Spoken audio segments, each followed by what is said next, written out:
After his death, nothing remained of him except endless regrets. But he opened his eyes in another world, reborn not as a man, but as a high elf blessed with endless years. His journey is only beginning, and with centuries to perfect his magic, he wanders across kingdoms, facing wars, wonders, and devils themselves. Given a second chance, will he outshine his regrets with new achievements? Let's find out. The story begins with Minoru Kido, the protagonist, having an accident and wondering if he is really going to die like this. He has no family, no friends, nothing. He has never taken anything seriously, and he hasn't even left anything behind. There is nothing special about him. No one remembers him by anything. He has spent his entire life alone. If only there was another life after this one. Then he would change everything. After some time, he reincarnated into the body of Reese.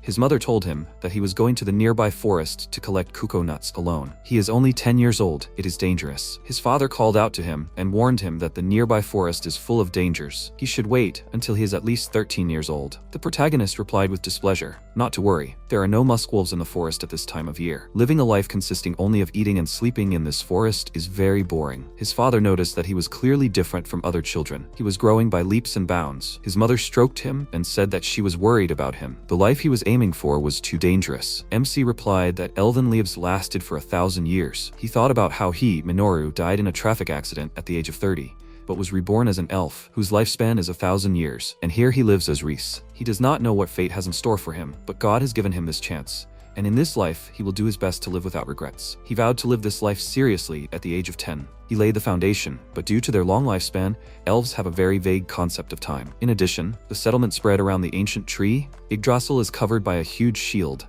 that is completely invisible from the outside. No disasters or dangerous magical beasts, and almost the only source of food are nuts. In such a favorable environment, the elves were born and raised. Most of them live until death, never going out into the outside world. The protagonist excitedly called out to them and tried to object when suddenly the village elder came. He noticed that he was as active as always.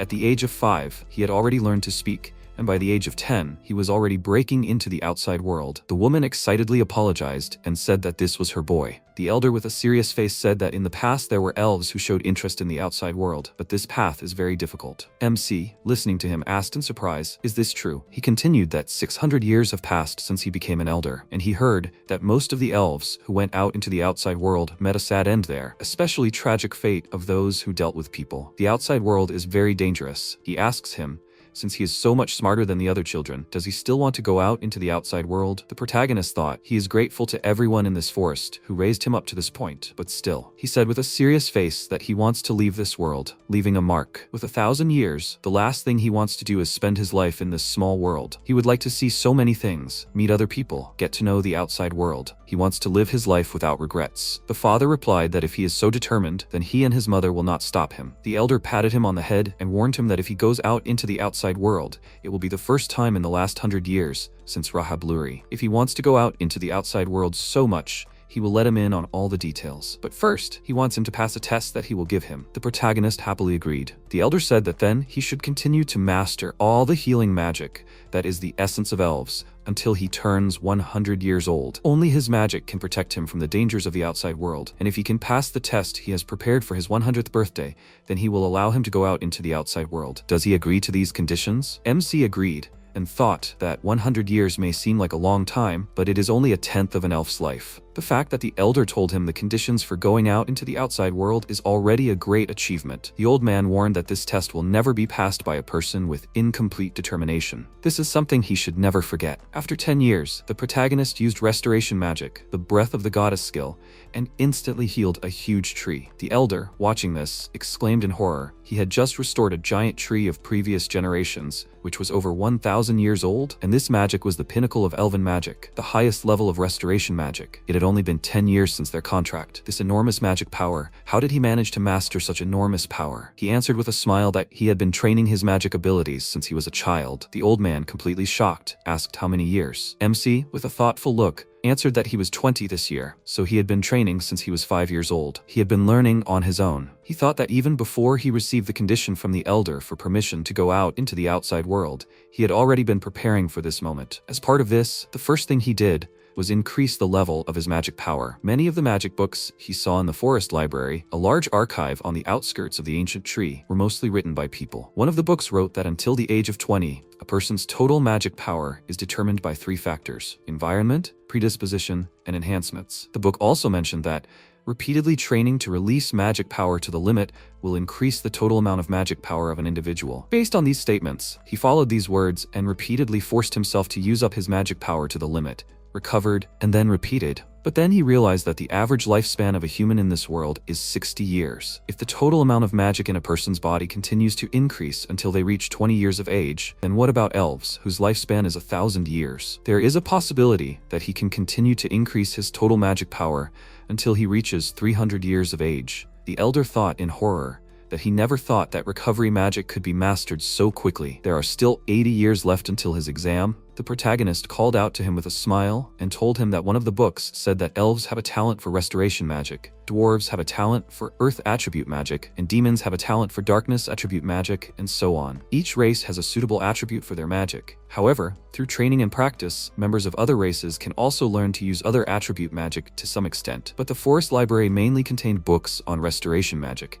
and he wondered if there were other attribute magic books elsewhere. He replied in wild shock that there were books, but did he really want to try his hand at other types of magic? Did he really want to? MC agreed with a smile and added that he wanted to do his best before the exam in 80 years. The elder handed him the key and explained that the whole thing was that there were no more demon tribes left, and even among the elves, there were few who were keenly interested in learning magic. There is nothing to be done. It is passed down from generation to generation by the elders. This is the key to the forbidden section of the forest library. But to understand the magic books, a person who does not have the talent for writing books will need 100 years, which means that the protagonist happily grabbed the keys, interrupted him, and thanking him, said that he would definitely master other types of magic, in addition to the magic of restoration. He ran away, and the old man said, let him just not overdo it. After several decades, the protagonist happily noted that it was high time for a meeting. He came to the elder and thought that at the age of 30, as he stated, he mastered the magic of all attributes. The elder entrusted him with the management of the library, and today is a special day when new books from the outside world should arrive. The only way for elves to communicate with the outside world is to interact with the Garland family of people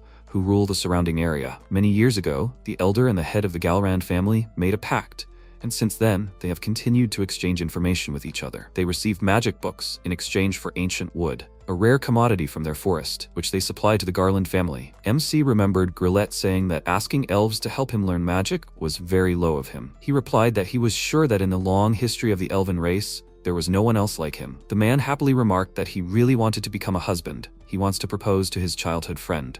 He would like to introduce him to his very cute childhood friend. After a while, the protagonist said with a smile that he said this the last time they met. Suddenly, he noticed a carriage with Garland and wondered if his impression of him had changed since their last meeting. The protagonist approached him and, after greeting him, noted that they had not seen each other for a long time. What magic books did he bring this time? Garland exclaimed in horror that elves really exist. His father was right. Yes, they had not met before. He is Grle's legitimate son. Since childhood, his father told him stories. MC asked again in surprise, is he his father? He thought that they had already met a few days ago. The guy excitedly answered that his father was supposed to come instead of him, but he could not, because his legs had become weak from old age. Let him please forgive him for taking his father's place as the eldest son. The protagonist wondered when his father was here last. Garland replied that it was about 2 years before his mother and father got married, so about 22 years ago. He wondered in surprise that he had been an elf for so long that he had completely forgotten about it. The human world was changing very quickly. The guy excitedly asked if he was really going to leave this forest in 7 years. MC agreed with a smile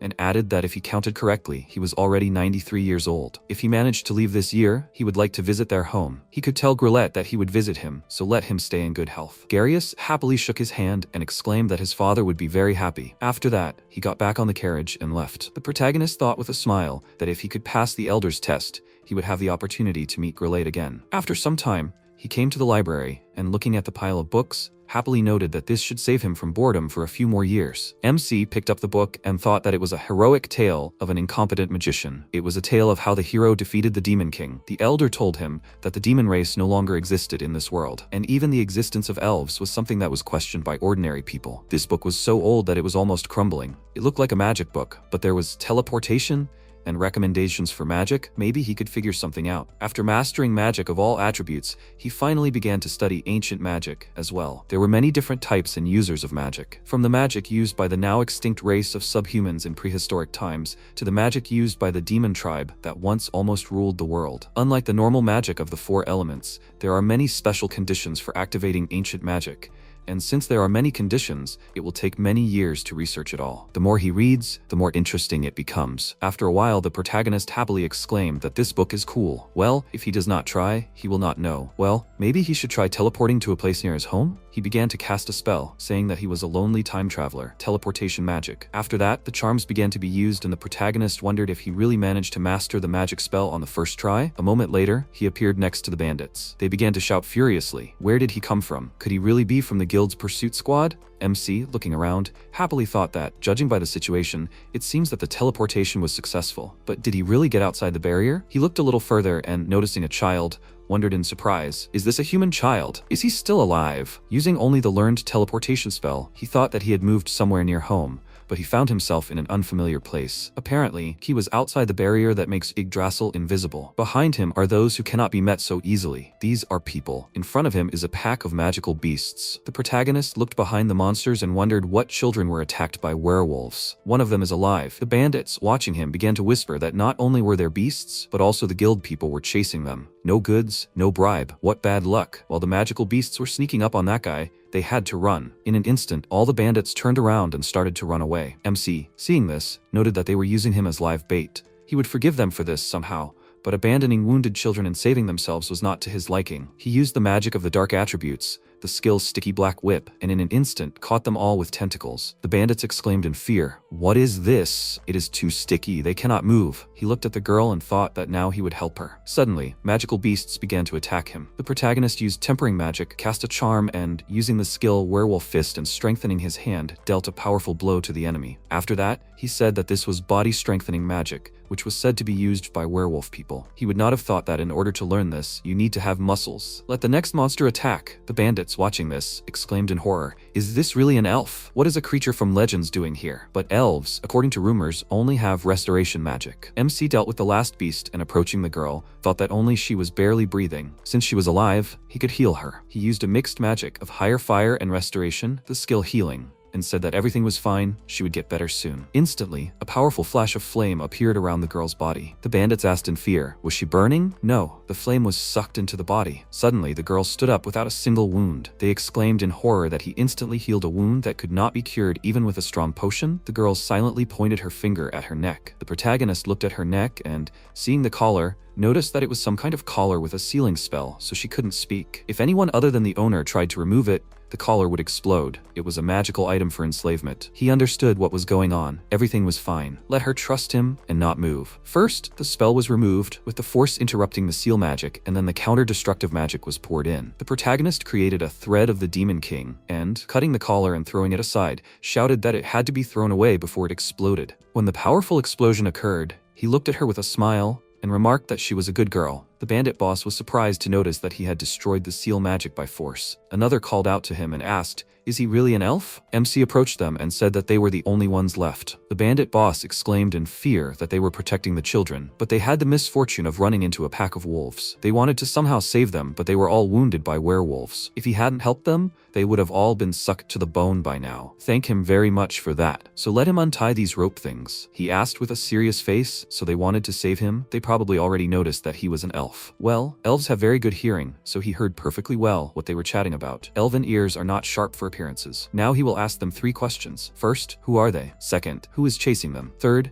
for what purpose did they decide to kidnap small children and drag them through a dangerous forest? If they answer briefly, he might save their lives. A moment after these words, they squeezed even harder. The bandit boss exclaimed in fear that they understood and would answer. First, they are just hired slave traders. After all, there are many parents who are short of money, so they sell their children. Second, they are being pursued by the guild because they were deceived. Third, when they were delivering goods to customers, they were almost caught by mercenaries, and they chose this path only to escape. MC thought that he understood everything. Even in another world, human nature is not so different from that world. He remembered how the elder said that he cannot get too close to humans. They are fierce, treacherous, and cowardly creatures. Let him never forget this. At this moment, the boss excitedly shouted that they had answered, so let him take it off. The protagonist replied with a smile that the elder told him to stay away from humans, so he will make them forget that they once met like this. He used memory manipulation magic, the skill memory loss, and bewitched them. A moment later, the mercenaries fell silent and began to wonder. The protagonist said to let them stay like that for a little while. Suddenly, a girl grabbed him and said that he had saved her. Was he an elf man? He bent down and replied that he was Klein's son. His name was Reese. It was good that she had gotten her voice back safely. Let her forgive her. He couldn't save the other children. MC looked at her and thought about the cross carved into her chest. He had once read in a magic book that it was the mark of a slave. The girl tearfully replied that if she were stronger, everything would be fine. She could protect the others, but she couldn't do anything. His magic was very strong. She wanted to become strong too, so please let him take her with him. The protagonist wondered in surprise that she was speaking uncertainly. However, behind the appearance of her asking him to help her become strong,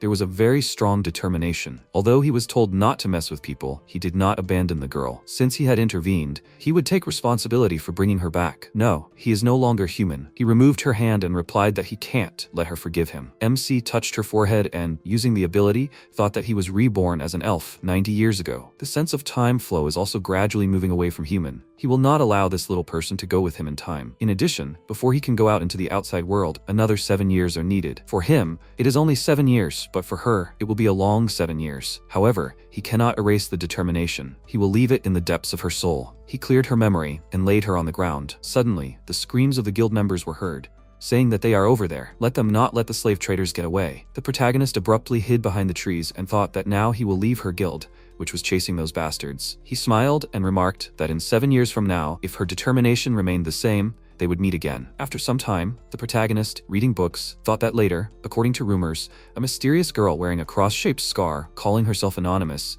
showed herself in battles with the energy of a cornered mouse, which he learned about out of the corner of his ear. Soon, 100 years would pass since he was reborn and became an elf. After some time, the elder met with Rahav Lali and said that she should forgive him for calling her so suddenly. In every generation, there were naughty children. He offered him to study until he was 100 years old. However, he did not give up on the idea. Elves spend almost their entire lives in this village under the protection of the ancient tree Yggdrasil. What would happen if such an elf thoughtlessly went outside? It would be the same as suddenly releasing a mouse onto the battlefield. Rahav took the nut and ate it, saying that it was clear as day. After some time, the protagonist went outside and happily thought that this day had finally come. He had been training for 100 years to go out into the outside world for this day. It was the day of the exam. An elder came out to him and noted that it was time for the exam. His desire to go beyond the forest of ancient trees. Does he have it now that he has reached the age of 100 and finished his training? He resolutely and confidently agreed. Rahav, sitting on a tree, asked that a very active baby had appeared among them, right? MC looked around in confusion and asked who it was. He did not see anyone, but only heard a voice. The elder replied that he was no less mischievous than she was, nothing but trouble with him. But he was so capable that he had earned the opportunity to pass the exam in just 100 years. Capable was not the right word, and now she would see it for herself. The girl came down to earth and, introducing herself, said that she would soon be 600 years old. Let him call her whatever he wanted. He exclaimed in wild shock that she was an elf who suddenly appeared where people were sick. An elf who healed diseases and took valuable fruits in return, and then left. Rahav asked, was that what they said about her? It was true that she loved fruits. MC said with admiration that in the centuries-old magic books that he got from the outside world,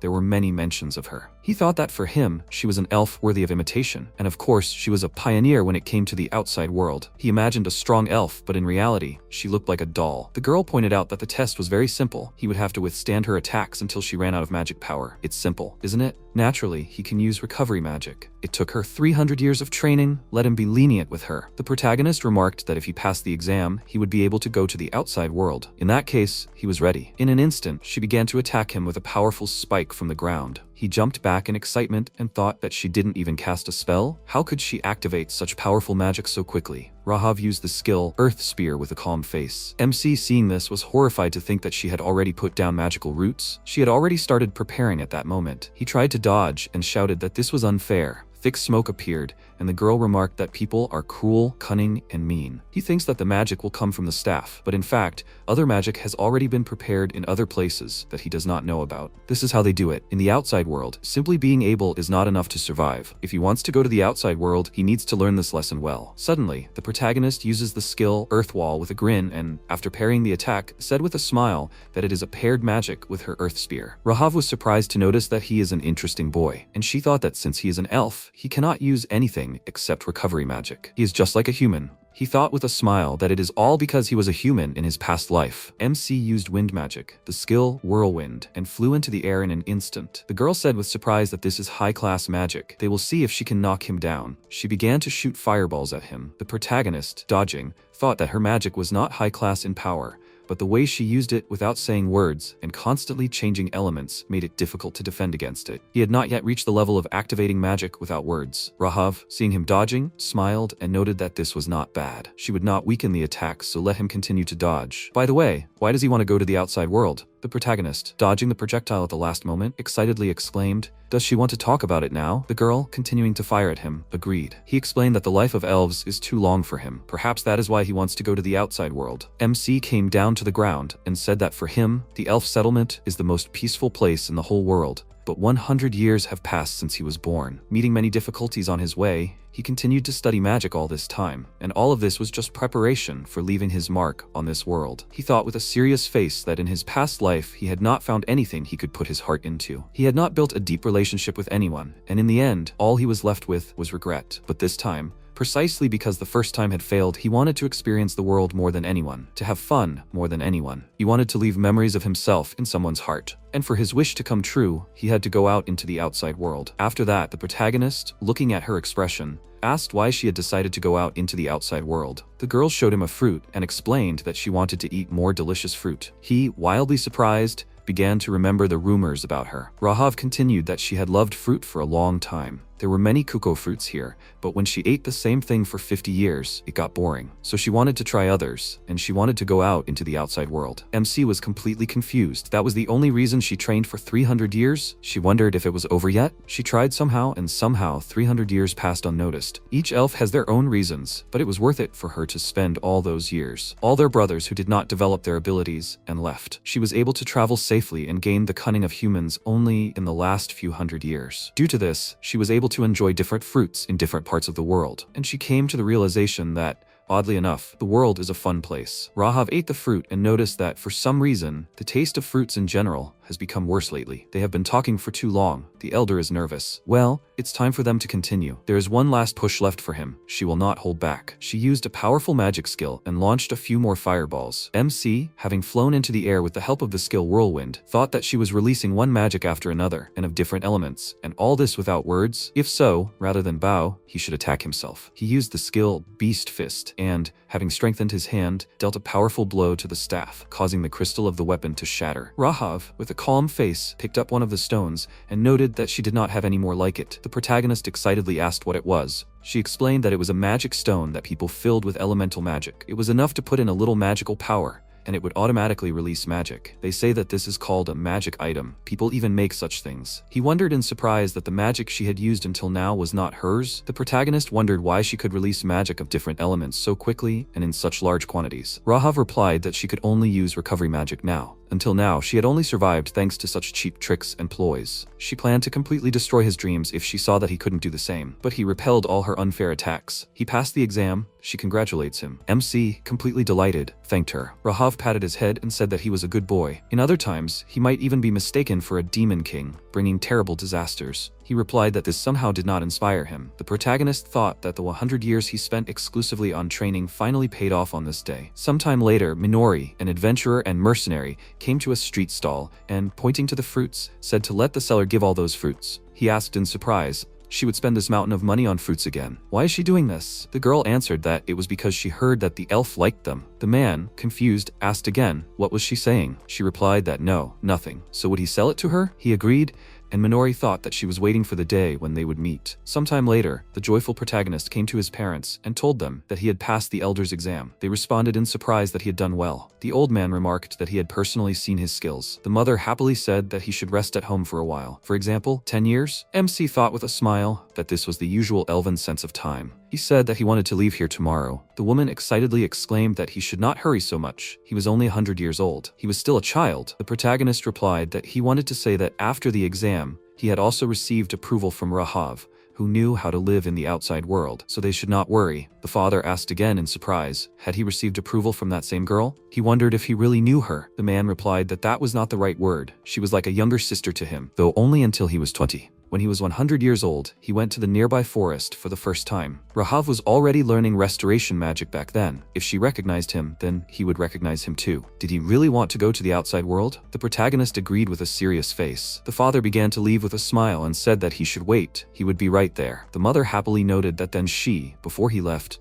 should do something like his mother. Let him sit here. He always had beautiful hair, just like hers. The woman put a talisman on his hair. MC wondered what it was. She explained that when she married his dad, she received this talisman from the sacred tree Yggdrasil. If you put this on, the power of the sacred tree will always protect you. He was surprised to notice that she valued this very much. He was already 100 years old. His mother hugged him and told him to promise her that he would not leave this life before them. The protagonist replied that he promised. Suddenly, his father called out to him and joyfully pointed to the boxes, saying that here was a supply of food for 10 years. The protagonist walked up to the boxes in surprise and noticed that these were fermented and dried kuko fruits, kelp meat, and batfish. He replied with a smile that he had been saving up food all this time, preparing for the day he would leave. His mother came up to him and said that he could not carry so much. MC replied with a smile that it was okay. He used the hyperspace warehouse skill and explained that this was one of the applications of travel magic. It can affect hyperspace. Everything he sends there does not spoil. His mother said with admiration that she wanted a warehouse like that too. The elder, seeing this, wondered in surprise, "Isn't this the most difficult ancient magic?" The next day, the protagonist got ready and shouted with a smile that he was leaving. Mom, watching him leave, noted that they would miss him. The old man replied that the life of elves is long, so they can still live together. At this time, MC thought that he wanted to say goodbye to Rahav, but she had already left. She is even more impatient than he was in his past life. First, he will go to the Garland family. The only inhabitants of the outside world with whom the elves communicate are the Garland family. 7 years ago, he promised Garle, the future head of this family, that they would meet again. He would also like to see Grle, who was sick at the time. The protagonist approached the barrier and thought that the protective barrier of Yggdrasil ended here. He crossed the border and happily thought that the weather here was nice. This is just the right time to start the journey. Suddenly, magical beasts came out to him. The protagonist, seeing them, wanted to attack, when suddenly Minori appeared and, using fire magic, the phalanx skill, destroyed all the opponents. MC was surprised to think that she killed all the monsters with one swing of her sword. The girl came up to him and, falling to her knees, said that she had been waiting for him for all these 7 years. He was wildly shocked to notice that there was a cross-shaped scar on her chest. Was she the girl he saved? She agreed and added that she only had fragmentary memories of that moment, but his words always guided her, and thanks to this, she brought her abilities to this level. The protagonist asked in surprise, that is, she believed him, and that is why she came here today? Minori agreed and began to wait for his answer. He was wildly shocked to think that he cured her when she was dying. She wanted to become stronger so much, and he cast magic on her that locked her memories of him deep in her mind, and yet, she remembered the words he thought she would forget. He didn't expect that at all.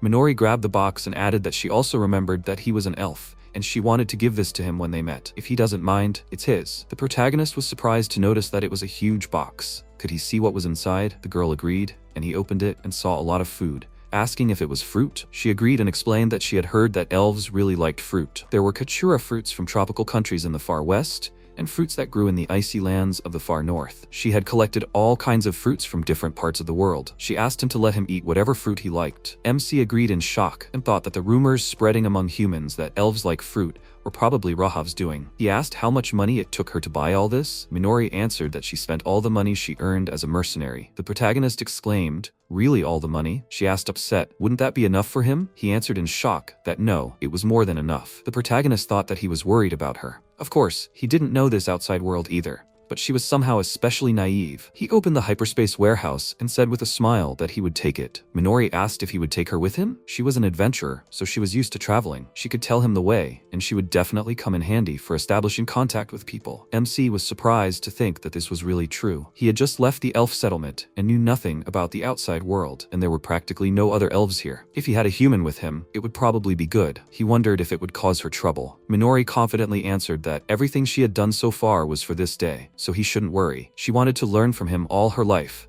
observing him up close, and in this way, she wanted to become stronger. The protagonist thought with a smile that she was saying everything very bluntly. All her life. In her case, according to his simple calculations, it was about 40 years. Wait, she wanted to travel with him for 40 years? He was certainly happy, and he appreciated her feelings, but, however, it was only 40 years. He extended his hand to her and with a smile, introducing himself, said that he was pleased to meet her. He invited her to travel together. And what was her name? The girl hesitated and answered that she didn't have a name yet. In the guild, she was called Anonymous. MC was surprised to think that even the elven settlement had heard rumors about her. She appears from where it is impossible to appear, kills all the monsters in the blink of an eye, and disappears. So that is her. Minori called out to him and asked if he could give her a name. After he saved her back then, she was reborn, so she actually wanted him to give her a name. She waited all these 7 years. He wondered in surprise why that moment was so important to her. For a human, and especially for a little girl, 7 years is probably an unimaginably long time. The protagonist remembered how in his past life he asked his mother why she named him Minoru. She answered that it was because she wanted him to grow at his own pace and eventually reveal his potential better than anyone else. At this moment, he asked with a smile, "What about Minori?" She answered with a smile that it was a very beautiful name. The protagonist thought that in his past life, he was never able to reveal his potential as his mother wanted. But even without knowing for sure whether he would come, this girl continued to wait and improve her abilities. He thinks that she can achieve something special. After this conversation, they set off together. MC smiled and said that he wanted to visit the Garland family first. Minori said in surprise that they were the family of the Count who owned the borderlands. Now she would plot the route, let him wait. She excitedly thought that this was a chance to show off. The protagonist thanked her with a smile and noted that he didn't even know where he was right now. He took out a fruit from the hyperspace warehouse and after eating it, thought that he should try one. This fruit has a rather sharp taste. Minori called out to him happily and, holding the map in her hands, said that she understood where they should go. First, they need to get out of the forest. MC smiled and asked if they were going then. The girl happily agreed, and they set off. After some time, they came to a bar. Minori approached the counter and said that the man should exchange 1 horned rabbit and 3 slimes. Behind them, one of the Nominics sitting with his comrades whispered that this was anonymous. The girl turned around and called out to him furiously. He nervously asked what she wanted. The protagonist, watching this, thought that she was popular. She happily called out to him and noted that this should be enough to the border of Garland. The man asked if they were going to Mr. Garius. He is the owner of this territory. The economy has only improved since the previous lord replaced Garius. The guild has also started receiving many orders to exterminate monsters. Even adventurers earn good money for food. The protagonist thought that 7 years have passed since then. It has been 3 weeks since he left the village. After a while, they went outside, and Minori happily pointed her finger to the side and said that if they went along this big road, they would come to Grle Fortress, ruled by the border count. MC thought that he was very grateful to her, since he had no idea about the outside world. The girl pointed her finger at the map with a smile and noted that they were leaving from this forest. Grle Fortress is here, right? He agreed, and she added that there are many monsters in the border forest. She is in charge of protecting the Empire and sacred forests. The protagonist looked back and saw wounded mercenaries sitting by a tree, and then noticed that the closer they were to the fortress, the more wounded there were. Minori replied that especially recently, they say that there have been more frequent cases of monster attacks. He took out another fruit and thought that although Garius has a very good reputation, is the number of monsters really increasing so much that he can't respond to them? The protagonist took a bite and asked if the taste was a little different. Let her try it. Minori took it and asked excitedly if she could really eat what he was eating. Hearing his agreement, she took a bite and was surprised to notice that it was delicious as usual. The girl thought that after him, it was even tastier. MC remembered Rahav's words that all fruits had become less tasty lately and said that he would try evaluation magic. He used the skill composition analysis, and seeing miasma in the composition, was very surprised. Minori excitedly asked what was in it. Was it because she bit into it? The protagonist replied that it was nothing special. He just wanted her to try it too. The girl began to be very touched, and he thought that miasma was the name of a special particle that could previously be found in the territories once controlled by the demon tribe. But these tribes no longer exist on Earth. Is it really so? After some time, they approached the Grle Fortress. The guard, having listened to them, exclaimed in surprise, "He wants to meet Garius? He is one of the most powerful aristocrats in the Ulu Empire. They can't just meet. They must inform him in advance." The protagonist, perplexed, replied that they knew him. The guard nervously said that he had been guarding this gate for 5 years and remembered everyone who had passed through here, but he didn't remember anyone like him at all. Minori exclaimed furiously, "Let him not dare insult him." Suddenly, Garius himself came out to them and asked why it was so noisy here. Seeing Reese, he happily noted that they hadn't seen each other for a long time. MC replied with a smile that he was still the same, only he had become even more majestic. The guy explained that they hadn't seen each other for 7 years. He remembered the promise he had made to him back then. The guard, watching their conversation, was in complete shock. The protagonist replied with a smile that he had come to see them. He remembered how the knight asked if he had taken the exam to leave the elf forest. If he was going to leave the forest, he would have to visit them first. That would be interesting for an elf who only knew his village, wouldn't it? The MC agreed with a smile and asked where Grle was. Until he left the village, he was still alive. The man replied that he would be leaving soon. Currently, Garius said that his father had also made a promise. Minori was surprised to notice that Reese knew not only Garius, but also the previous ruler. The protagonist agreed and added that he was not like his son. The guy himself explained that he didn't like conflict conflicts very much. His father was called the god of war. He was such a great man. The girl asked what Reese had to do with it. The protagonist replied that he was the first person he had spoken to. He was his friend. Garle said that his father often talked about him, saying that as soon as he leaves the forest, they will drink local sake together. He wanted to introduce him to the traditions of life. MC answered with a smile that it was good, and he already thought that he had forgotten about the promise. The guy said with a smile that it was true. His father was to blame. He had completely forgotten about his promise. He was still sleeping. At that moment, they entered the room with Grle himself. The protagonist, seeing his deplorable state, asked in wild shock what was wrong with him. Garle answered that he had been in this state for 5 years. He does not let anyone near him. He thinks that he is the last person he can be happy to see. Reese leaned over the bed with a smile and, greeting him, noted that they had not seen each other for a long time. Garle said that he was a strong soldier. 2 years before he fell ill, he single-handedly defended them from the invasion of monsters and robbers. 5 years ago, when he was found badly wounded on the battlefield, he does not regain consciousness and becomes weaker and weaker. He took his place in the government, but it was only with the help of the people that they were finally able to protect this land. His father was the only one who fought and protected him, and he never realized it until he was gone. MC thought that if he thought about it, before coming here, he heard a lot of good things about Mr. Garle, but for some reason, he did not hear about his reputation with Mr. Grle. He is sure that he did not want to make it public so as not to worry everyone, so he continued to fight alone. Suddenly, the protagonist noticed a bruise on his arm and, excitedly pulling the blanket off him, asked what kind of bruise it was. Garle replied that he asked the best doctors, but even they do not know what is wrong with him. They say that something formed around his guts repels even superclass recovery magic. The protagonist used the composition analysis skill with a serious face and, seeing 91% miasma in his body, thought that he knew it all along.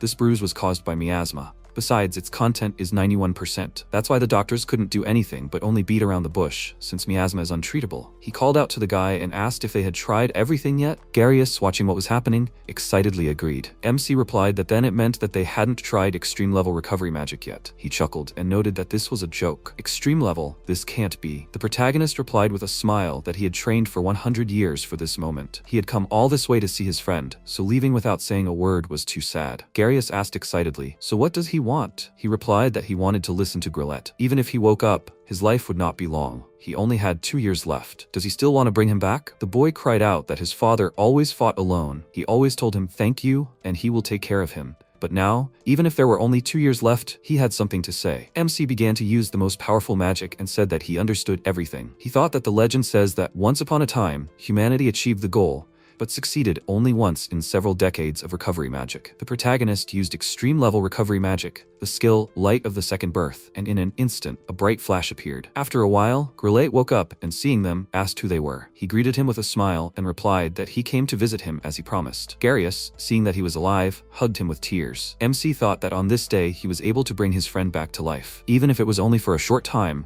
it was the culmination of 100 years of hard work. After some time, they chatted over a cup of tea. Grle said with a smile that it was amazing. Suddenly, he found a man standing in front of him, and it was Garle who had grown very much. The protagonist laughed and said that it was natural for him to be so surprised. The man said with a smile that he had kept his promise after all. He agreed and added that he also wanted to hear something from him. He wanted to know about the monster he fought before he got injured. Grle replied that he was sure that at that time he was fighting off demonic beasts in the fortress, but after that his memory was a little blurry, as if his head was fogged. The protagonist excitedly suggested that it could be a memory control spell installed on the other side. Does he believe in the existence of demonic creatures? The man asked excitedly, what kind of? He replied that, frankly speaking, there was miasma floating around him, and miasma does not form without the help of demonic power. Grle asked excitedly, so these are demons? Let him tell him what to do. MC replied that for now, they need to get rid of this blur. Maybe they should look into his memory? The man replied, let him do as he sees fit. He walked up to him and used memory manipulation magic, the skill Memory Box. In an instant, the memories of the demon saying that an ordinary person continues to resist their invasion appeared in front of them. But this is the last time. He has no courage. The other demon asked what he was going to do. He replied, let them torture them as they see fit. If they continue to attack them like this, not enough to destroy this place, they will come at them from the other side. Once they find him, they will reap what they have sown before it grows. Let them eliminate all the interfering factors before the demon lord returns. At this time, MC remarked in surprise that he saw that terrible things were done to him. Grle exclaimed with a serious face that it did not matter. If it became known that the demons that were supposed to be a fairy tale actually existed, the world would be plunged into chaos. He replied that there were measures to solve this problem. Now that they knew what the demon wanted, everything became clear. He had to face him face to face like a brave warrior. Would this meeting be a saving one? The protagonist thought that he had read a book, The Heroic Story of a Failed Wizard, author unknown, year of publication unknown. Once upon a time, a being called the Demon King suddenly gained power in this world. No one, no matter how brave he was, could hurt the Demon King, and the world was quickly taken over. More than half of the territories were under his rule. Around that time, in a certain village, there lived a boy who could not use any of the 4 elemental magics. But this man, despite his lack of talent and ridicule, still had the desire to become an adventurer and worked harder than everyone else. Blessed with 4 companions, each with their own magic, he awakened an amazing power within himself. With this power, the outcast boy, along with his friends, defeated the Demon King, and people began to call him brave. At this time, Grle excitedly asked if this was true. He could not believe that the demon tribe had been revived. The protagonist replied that the fact that his memories shortly before he lost consciousness were subjected to a memory manipulation spell created by the demon tribe was proof of this. A memory of some demon-like people talking about the bravery factor surfaced in his mind. The man wondered if they were true, so if that was true, then the tale was true. MC asked, was he talking about the legend of the brave man? Was that a common tale among humans? Grle agreed and added that it must be a tale. He thought about what he read about it in the library when he was in the elf village. As far as he remembered, it was said that the factor was an extreme power. Grle pointed out that, in any case, the demons were looking for the human race with the bravery factor. The protagonist replied with a smile that it seemed like that, so they had to find them first. They didn't know what they had found out yet. Judging from the demons' conversation, they were sure that humans with the bravery factor would visit this place, right? The man explained that it had been 20 years since he inherited this territory from his father. Since then,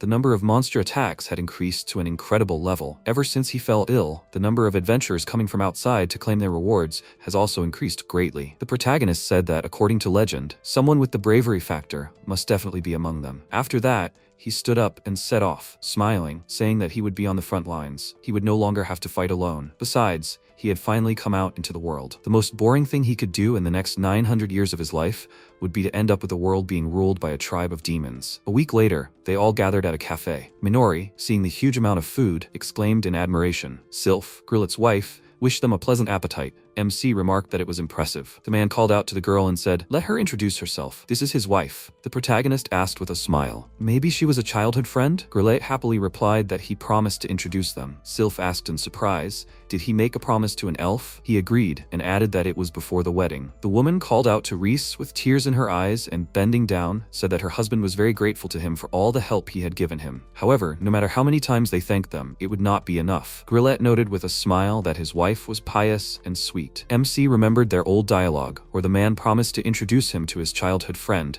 and said that it was a pity that the life expectancy was only a little over 60 years. He noted with displeasure that it seemed like she had overpraised him. The protagonist called out to Minori and said that he would take her word for it. She asked in surprise if she could eat with them too. He agreed with a smile and they sat down to eat. The girl, having tried the food, admiringly said that it was delicious. Sylpha noted with a smile that she was very glad that she liked it. The protagonist said that when they were on the road, they either roasted monsters or ate fruit from trees. She replied that he reminded her of Grle in his youth. The man himself, holding a glass of drink, exclaimed that her food was the most delicious in the whole world. And it always was. The woman thanked him with a smile. By the way, what is the protagonist's relationship with the girl? Minori replied that she was his wife. From now on, they would be together. Grle asked in surprise, had he already found a bride? The protagonist himself, in wild shock, exclaimed that this was not so. This girl said that she wanted to become stronger, so he took her with him, in exchange for her telling him about people. Sylph approached Minori and said with a smile that if she wanted, she could teach her to cook some dishes. She excitedly replied that she only knew how to fight. She had never cooked anything. The woman said with a smile that there was nothing to worry about. The way to a man's heart is through his stomach. This is a long-known wisdom. Minori sheepishly noted that she would do this to please Reese. She put all her strength to it. Grle called out to the protagonist with a grin and said that a child between elves and a human would not work. Their elder had tried to do so a long time ago. MC asked in confusion what he was saying. The man asked with a smile, what about him? He replied that he would forgive him, but he did not have such feelings for Minori now. Grle noted with displeasure that it was a waste of time. At this time, the girl herself was learning to cook with Silpha. The protagonist thought that the thing is that she will die much earlier than he does. He understands this, but with all the desire. Reese told Grle that they needed to go. The man told him that he could always call on him. They would see each other again. Garland told them that the destination forest was called Vastera, the Forest of the Great Circle, located between Kukuli Fortress and the sacred forest where monsters lived. He added that it was easy to get lost in it, so they should be careful. The protagonist thanked him, and they set off. The protagonist's friend, his wife, and son watched them for a long time. MC told Minori that it seemed that adventurers were mostly in the forests, and they destroyed monsters, heading for Kukuli Fortress. The girl assumed that this could be true. She had not been to that forest yet. Sometimes they hunted monsters that reached the fortress. The protagonist told her that this meant that they could keep an eye on both adventurers and monsters in this area. Grle said that there was an empty house in the forest. It could be used as a transit point. Minori asked him if it was really possible to find the owner of the courage factor. She added that if the clues were the same as in the fairy tale, it would be impossible to determine if they were looking for someone who couldn't use the 4 elemental magic, unless that magic was right in front of their eyes. The protagonist pointed out that if he had evaluation magic, he would be able to determine whether the person had the factor or not, but they would have to keep evaluating until they found an adventurer who stood out. Minori exclaimed in admiration. That was awesome. He could actually find that factor? The protagonist was confused by her admiration and told her that it was. The girl was amazed again, as expected from Reese. The protagonist used evaluation magic and analyzed the composition. The system showed him that his factor was a reincarnated otherworlder. He wondered if this reincarnation was the so-called transcendental power of this world or not. The protagonist turned to Minori, but the girl did not answer. He called her again in surprise and asked her if she was okay. She looked at him carefully and confusedly and asked why he was asking her about this. The protagonist answered her. She followed him, although, as he had already said, the courage factor is not something they will find anytime soon. In the meantime,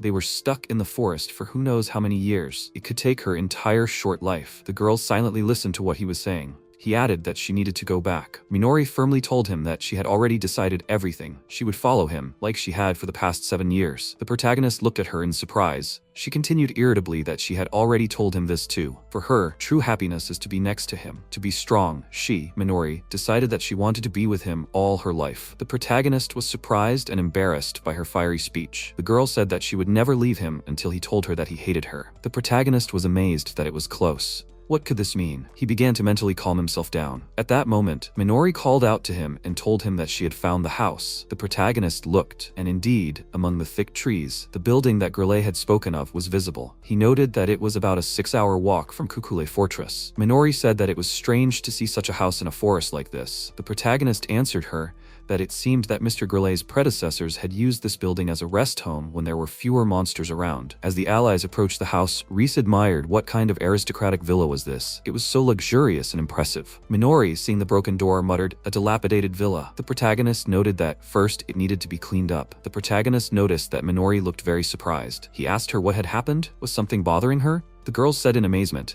"Did he do all this with magic?" Minori meant the house, which now simply sparkled like new and was more beautiful than before. She thought dejectedly that she had no chance to be useful to him. The protagonist grinned and asked her, was it convenient, right? He was helped by temporary contracts with spirits for their use, spirit magic. He mastered it when he was 78 years old. It was simply pitiful to look at Minori, as if she had decreased in size. He anxiously asked her what was wrong. Why was she so upset? The girl objected to him. That was not true at all. The protagonist, still doubting her words, clarified, "Is everything okay, really?" He continued. Then it remained to make the final touches in the form of a protective barrier. The protagonist activated the blessing of the ancient tree Yggdrasil Silva and said that now everything is in order. Minori asked him in surprise, "What is it?" He looked at her with a smile and offered her to see it for herself. A sprout formed in the magic circle, which in an instant grew into a huge spreading tree. Under its crown, an invisible magic circle was located, which formed a protective dome. The protagonist noticed that now the building becomes invisible from the outside, thanks to the protective screen. Invisible to both monsters and demons, only the owner of the courage factor can see it. Minori exclaimed in amazement that this was just a miracle. Then, she told him that he really can do anything. The protagonist, looking at the sad girl, thought that she told him that her goal was to become stronger. In exchange for her telling him about people, he took her with him on a journey. Minori, meanwhile, thought that the protagonist was very kind. He told her that he was glad that she was with him, but there was little she could do for him. She understood that he would be fine alone. She felt that it was selfish of her to go with him. She also didn't even know what her parents looked like, and she lived like a slave. When her life could have been taken so easily, the protagonist saved her. The girl thought, 7 years have passed since then. She was no longer a slave, and no one had fun with her anymore. Her task was to try to survive on her own, so that she would not waste the life that was given to her. Minori came to the place every day, and in the 7th year of the promise, she finally waited for the protagonist, clinging to memories and coming to the promised place every day. The girl looked at the thoughtful protagonist. She would have liked to tell him then that her wish came true, but she did not want to stop there. She wanted to do even more to be needed by the protagonist, and not because she wanted it, but so that she could fight next to him. She wanted to become stronger. Minori turned to the protagonist and said, when he finds the courage factor, they will go to the Demon Lord together? He thought about it and then answered her, if possible. He does not have this factor to defeat the Demon Lord, so maybe after he finds it, under his protection, they will become stronger together. Now he could not say how much time it would take. He will try his best, not to give in to the persuasion of this lord. The girl thought she was sure that he would succeed. She asked him if he could train her for now. The protagonist was surprised. She is already very strong now. She kills monsters in one go. Minori looked at him and resolutely told him that she also wants to go to their enemy. The protagonist chuckled. So that's what she meant when she said she wanted to become stronger. Out loud, he said that he understood her. From that moment on, their training days followed each other, and 2 years flew by in an instant. During this time, one very important event happened. Garrius's wife gave birth to a long-awaited son, and MC and his ally were invited to the birth of the baby. When Grle took his grandson in his arms, it was clear that he was very worried and trying to hold back tears of joy. At the same time, his face was so tense that Minori and Silva were seriously worried about his condition. The baby was named Weiss. He was a healthy, well-fed, and handsome boy. When the allies were returning home, Minori suddenly stopped dead in her tracks and told the protagonist that she noticed a group of monsters in the direction of 3 o'clock. There were 5 of them. She added that 4 of the monsters were B rank and 1 was A rank. The protagonist immediately used evaluation magic and detection of magical attributes. After analyzing the data, he realized that the girl could handle it. He asked her if she would go to the one that was rank 1. The girl nodded in agreement and rushed to attack, shouting at the protagonist to rely on her. He decided that he would observe what her training led to. It was a cockatrice. Minori attacked him. The protagonist activated wind magic, and then a mantis cut. But at that moment, something strange happened. MC realized that the monsters passed by Minori, who was trying to kill them. She returned to him, and she looked perplexed. The protagonist asked her if they had run away. They heard heavy footsteps. A wild bear was approaching them from behind. The protagonist thought, yes, he is scarier than Minori. He looked at the girl. She took a fighting stance and used a high-level fire magic spell and charm. The monster ignored her attack and began to rapidly approach her. Then Minori used a super level of charm and looked the enemy straight in the eyes, raising her sword above herself. She also called the Phoenix Flame Sword and dealt a powerful blow to the bear. Having won the difficult battle, the girl bent down, trying to catch her breath. The protagonist told her with admiration that it was a great job. She, breathing intermittently, happily answered him that she managed to use super-level magic. He noted that the maximum level of magic did not interfere, and the bear was destroyed. She really became strong. The girl was pleased with his remark. The protagonist said that next time she would be able to fight him even after using superclass magic, but she needed to strengthen her body. Minori smiled mysteriously and told him that she agreed with him. The protagonist asked her in bewilderment, had something changed? He thought, after all, they had already spent 2 years in the forest. She was already 20 years old, and she had become more mature. The protagonist looked closely at his hand. He saw a dark spot on the ring. Returning to the house, Minori, after some time, entered the room with a tray full of food. She solemnly said that for today, they had Silva's secret recipe number 33, oyakudon, made from cockatoo. The protagonist began to eat with pleasure, praising the food she had prepared. He noted that over these 2 years, his ally had also improved her culinary skills. The girl told him that it was all thanks to Silva. The protagonist asked her, that is, everything in the Kukule fortress was unchanged? Minori said that it was so. She added that it seemed like the number of monster attacks was increasing.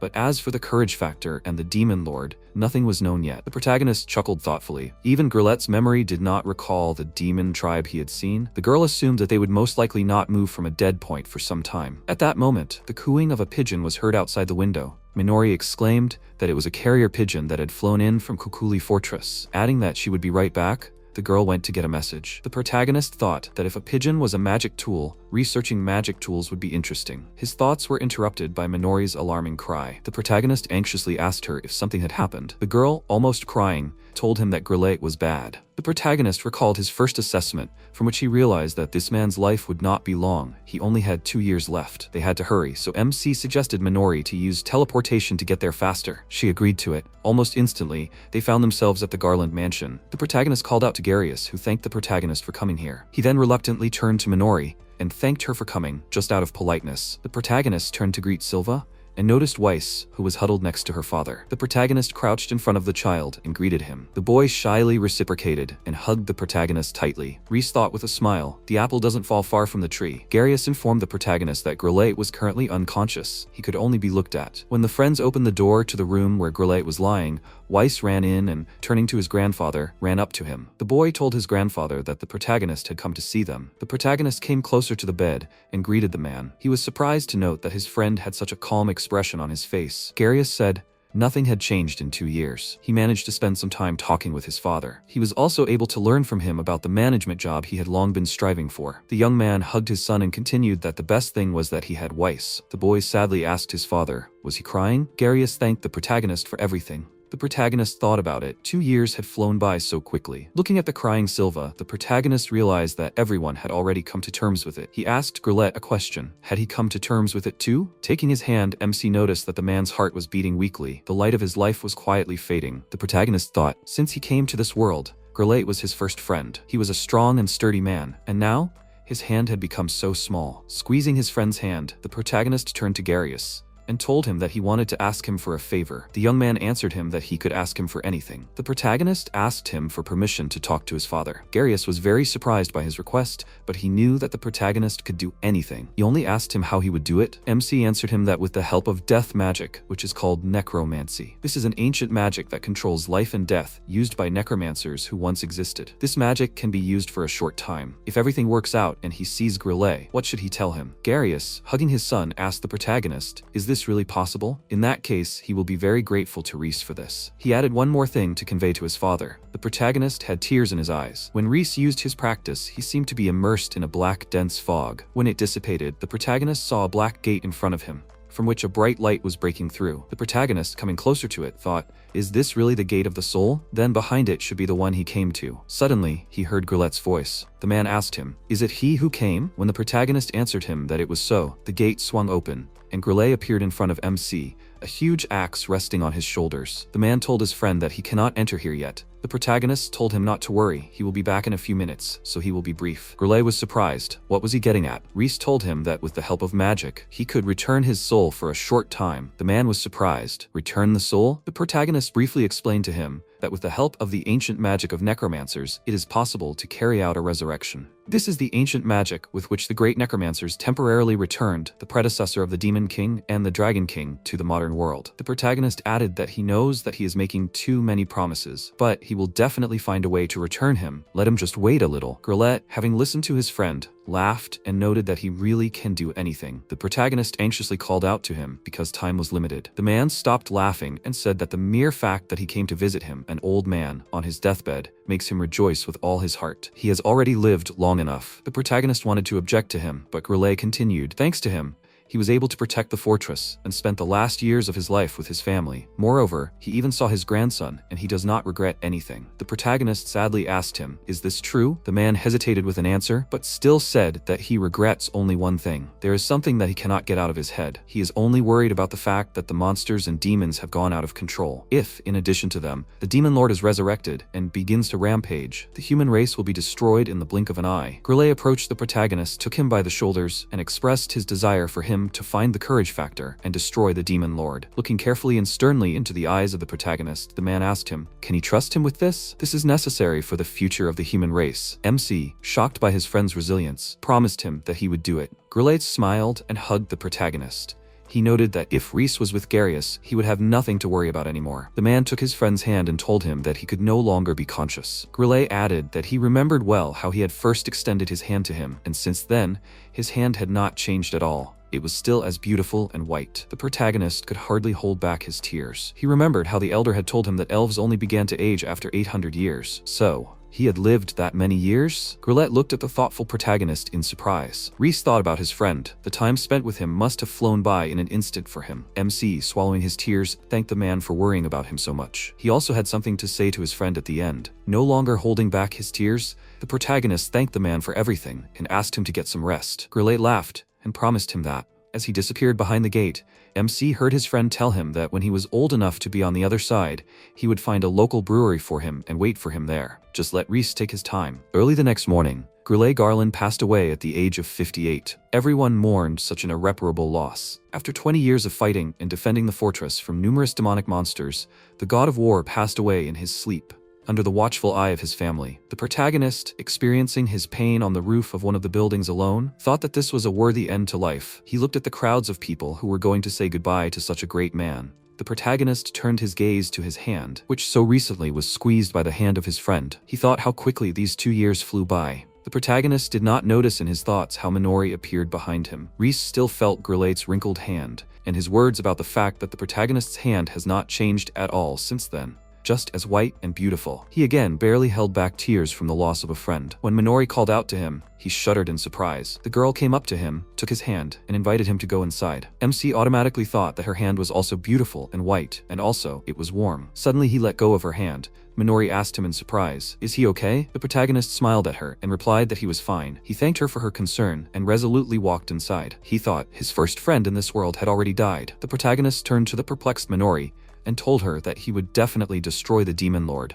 No matter how many hundreds of years pass, even if the courage factor passes to another person, or if the demon lord is resurrected, they must stop him. It is important to continue what you started and not give up. The girl thought sadly, if possible. She did not have the courage factor to defeat the demon lord, but she had him, her protagonist. Therefore, she raised her head high and answered him that they would do it. She would always be by his side. Returning, the protagonist thought to leave a living testimony of his friend, to continue his legacy. He felt that he was not living in vain. 3 years later, Minori announced to him that tonight they were having Minori's special dish number 48 for dinner. It was fish stewed in white wine. The protagonist, eating this masterpiece, noticed that her food had become even more delicious. The girl told him that she even caught the fish herself. She is perfecting the recipes so that it would be tasty for him. The protagonist was surprised. She decided to come up with her own recipes in addition to Silva's. The girl said sadly, Silva told her that she should take care of the one who takes care of her. That's why she tries for him. MC, looking at the kitchen, thought sadly, a year after Grlet's death, Silva followed him, leaving this world. Minori said one day, when they met again, she came up with a new recipe and decided to show it to Silva. In the future, she will come up with new signature dishes for Minori. She smiled at the protagonist and told him to wait for innovations. The protagonist, smiling back, said that he would look forward to it.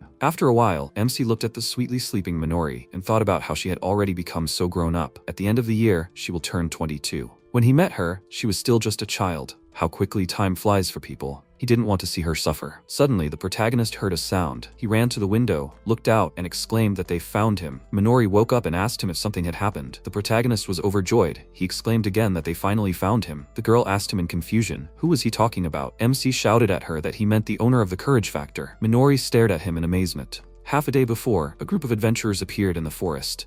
Jin walked behind everyone, carrying the group's luggage. Luke, the leader of this group, casually called out to him and was indignant. Why did he think he was paying a small fry like him? If he couldn't even work as a luggage carrier, he would arrange for him to be placed in a more suitable place. Jin silently barely moved his legs. The leader noted that that was all. He couldn't even use magic. Jin remained silent, sweating from the strain. Carol looked at him with pity. Luke continued. If he did not do everything he said, he would demand compensation. Jin was very hard. His legs were buckling from fatigue, but he clenched his teeth and, cursing, began to convince himself that this was just training. When it was already dark, he shouted at his team to stop. He told them that walking through the forest at night is too dangerous. Jin turned to Luke and told him, lately there was a mysterious fog that came from the forest at night. It was safer to be in the forest during the day, so it was better for them to wait out the night here. In addition, recently there were reports of strange strong monsters appearing. The leader objected to him. They can't be that late, don't you think? Sulala was also indignant. He would like to quickly complete this task and return home. His twin brother, named Lulala, sarcastically remarked, Jin, as always, is a real pain. Carol thought Luke was right. Jin grumbled that if they thought so, they should at least take the safest route. The leader rudely told him to shut his mouth. They were a B-rank group. He knew it himself. The leader continued, a porter like him who couldn't even use magic should just keep quiet. He gave his team the signal and they entered the forest. Jin tried to calm himself down. He thought that everything was fine. He just needed to focus on what he could do. He would get stronger. After a while, the tired team members realized what kind of fog their porter was talking about. It was sticky, thick, and black. Suddenly, black spots with eyes appeared from the fog. Luke cursed and exclaimed in amazement, what the hell was this? Where did these scary things come from? He noted they were obviously unusual monsters. Carol answered him in a panic. She was sure that they were just C-rank monsters, a magical snake and a magical boar. At least they should be. But she wasn't sure about that. Luke activated an advanced water magic called Water Cannon. He fired a magic ball, but was surprised to see that the monster had intercepted his magic. The spell didn't do any damage to him. Carol said, "Only monsters of rank A and above are able to collect magic." The twins also confusedly informed their allies that their spells weren't working either. Luke exclaimed hysterically, "They were a B rank group, and they were idiotic monsters of only rank C." Carol exclaimed, "Whatever it was, they had to run." Solala shouted that they were still chasing them. Luke panicked and shouted at the monsters to leave them alone already. And what the hell was that black aura? Carol told him that it was mana. These must be those strange, strong monsters that Jin was talking about. Luke looked at her in surprise. She yelled at him. If he had listened to Jean from the beginning, then none of this would have happened. The leader shouted at her irritably to shut her mouth. She ignored his offer, didn't she? She had no right to tell him anything at all. The twins turned to him and said that at this rate the monsters would catch up with them. They would all die here. Jean gave him a sensible idea. If they continued like this,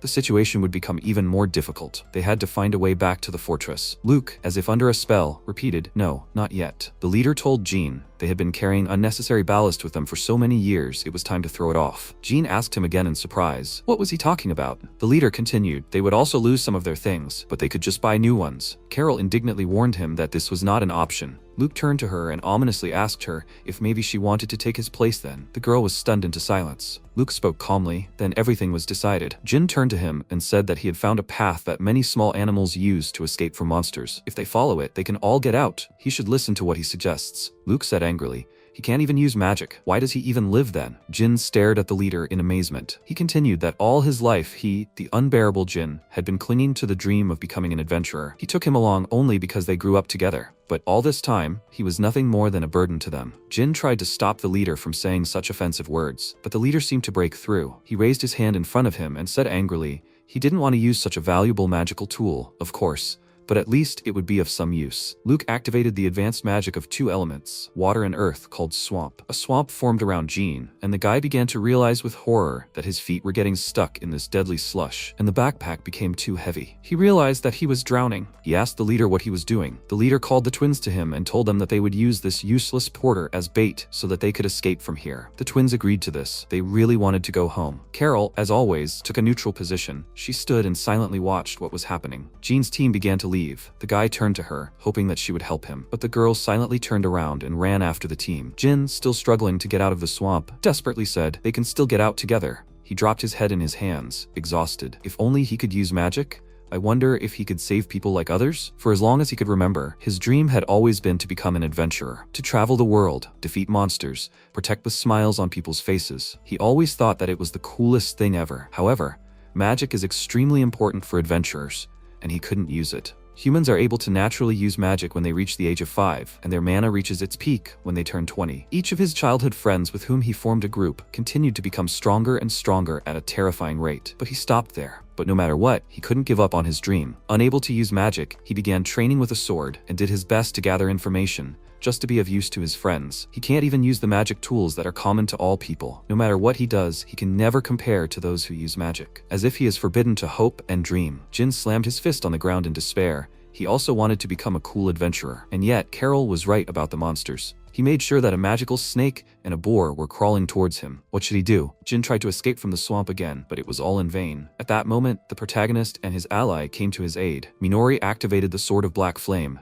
and attacked the monsters. But the opponents were strong, and the girl used Black Flame. Jin did not understand what was happening and who these people were. Minori shouted to the protagonist that they made it in time, but they were almost late. Jin saw Reese, who had a hood on his head, and thought in surprise, "Another person?" The protagonist told his ally that he would deal with the magical boar. The monster opened its terrible mouth, intending to attack the protagonist. The protagonist activated the super magic of 2 elements, fire and wind, as well as the breath of a dragon, and directed his deadly blow at the boar. The shockwave from Reese's hood flew off, and Jin thought in surprise, "This is not a person, but an elf? This is a real elf, but how and why is he here?" Minori, looking at the monsters, noted, turning to the protagonist, "It has been a long time since they came across monsters that can survive their spells, right?" The protagonist told her with a smile that this is a great opportunity. He wonders if she can defeat this magical snake using, at most, 5 super spells? The girl looked at him carefully and answered him, "As her master says." He added that she does not need to worry about the guy. He will protect him. Jin watched the allies and what was happening in amazement. Minori muttered, "She wanted the protagonist to protect her too. She charged at the snake using her skills. The protagonist turned to Jean and remarked, "It seemed like his comrades abandoned him because he couldn't use magic. His group must be blind beyond belief." Huh? Jean looked at the MC in surprise. Could he read minds? The protagonist continued, "Because he couldn't use magic. He constantly trained his body and mind. He always believed that magic would awaken within him someday, and continued to train non-stop." Jean asked him in confusion, how did he know all this? Reese smiled and told him that his perseverance was what made him brave. He activated super recovery magic and a saint's smile in order to pull the poor guy out of the magical swamp. When Jin was saved, the protagonist told him that he was grateful to God that the one who carried the courage factor was someone like him. And so for Jin Fritz, who was 17 at the time, the turning point in the life of a hero who became famous throughout the world was a meeting with an elf. Jin was amazed to notice that the protagonist instantly healed his injured legs, and without even using potions. The guy thought, then he really must be one of the elves from the legends? The protagonist picked up Jin's backpack and wondered why each member of the group did not carry his own share of the luggage. He told him that he still did well, keeping up with his group, even though he was carrying a very heavy backpack on uneven forest paths. The protagonist asked him if he had never resorted to magic all this time. Jin looked at him sadly and said, he knows that usually people use magic tools to carry such luggage, but he was born without mana. He can't even use magic tools. The protagonist thought that this was true. He didn't feel any fluctuations of mana in his body, but his arms and legs were quite well trained. He must have worked hard to compensate for his lack of mana. Jin sobbed and said, if only he was stronger, he wouldn't have been abandoned by everyone. The protagonist understood that the boy didn't blame his comrades for leaving him to die, but his own lack of strength. This child might actually be able to fully reveal his bravery factor. The protagonist told him that he had the talent to become a strong adventurer, or rather, he would make him one, but if he had lost the desire to become an adventurer, he wouldn't bother him. MC extended his hand to him and suggested that if he still wanted to become strong, even just a little, then he should grab his hand. Jin, who couldn't believe his luck, suddenly became sure that one day he too would become a strong adventurer who protected people's smiles. So he looked at the protagonist and almost shouted at him that he wanted to become stronger. He grabbed the protagonist's hand, and they sealed their friendship with a firm handshake. Reese thought, my god, both Minori and this guy have incredible determination despite their young age. The guy from his past life couldn't compare to them. He introduced himself to Jin as Reese Klein and added that he was an elf. Jin told him his name in response. At that moment, Minori shouted to the protagonist that a magical boar was running towards them. Jin noticed in surprise, his fur was covered in thorns. The protagonist realized, so the monster used strengthening magic. Then he will do the same. The protagonist threw out his hand and activated the strengthening magic, the fist of the magical beast, and the magic of enchantment and lightning. After that, he added the skill of the Thunder Fist. MC told Jin to see what the result of hundreds of years of training was, and struck the boar. The monster was thrown up, turned over several times, and the protagonist dealt him the decisive final blow. The monster fell, but did not remain defeated. Jin wondered how this was possible. After all, according to legends, elves should only be able to use restoration magic. What just happened? It was just unbelievable. The protagonist told him that they need to go to Minori. Jin thought, well, he was surprised. An unknown voice came from behind them, asking what one of these reclusive elves was doing here. The protagonist saw a dark magical spot approaching them. A voice came from the spot, and the surprised MC thought he heard this voice in Grle's memories. It was that same magical beast. A very thick miasma began to emanate from the dense core. The protagonist wondered if Jin could handle this. He looked at the guy and saw that he was covered in sweat and very pale. The protagonist realized that this was too much for him, but he was still conscious. Reese covered Jin with his body and told the magical core that he was glad to see him. He was also glad to meet him, or so he wanted to say. But he remembered his voice. 10 years ago, he attacked Grle Garland in Kukure Fortress, right? It was clear that the core was worried, wondering how this elf knew him. The protagonist continued that he looked different now. Most likely, it was some kind of dark magic, right? In fact, he was very curious. It seemed like he had spent quite a while in this ethereal form. He added that compared to before, he seemed weaker. The body sank to the ground and said, deep inside the mausoleum, in the holy forest of Lital, his soul was sealed. When he was summoned again, he was sealed in this pitiful vessel. Even now, it only exists thanks to the mana donated by the Demon King's direct subordinates. The body transformed into a boar monster. The protagonist remembered. He read in books about the mausoleum.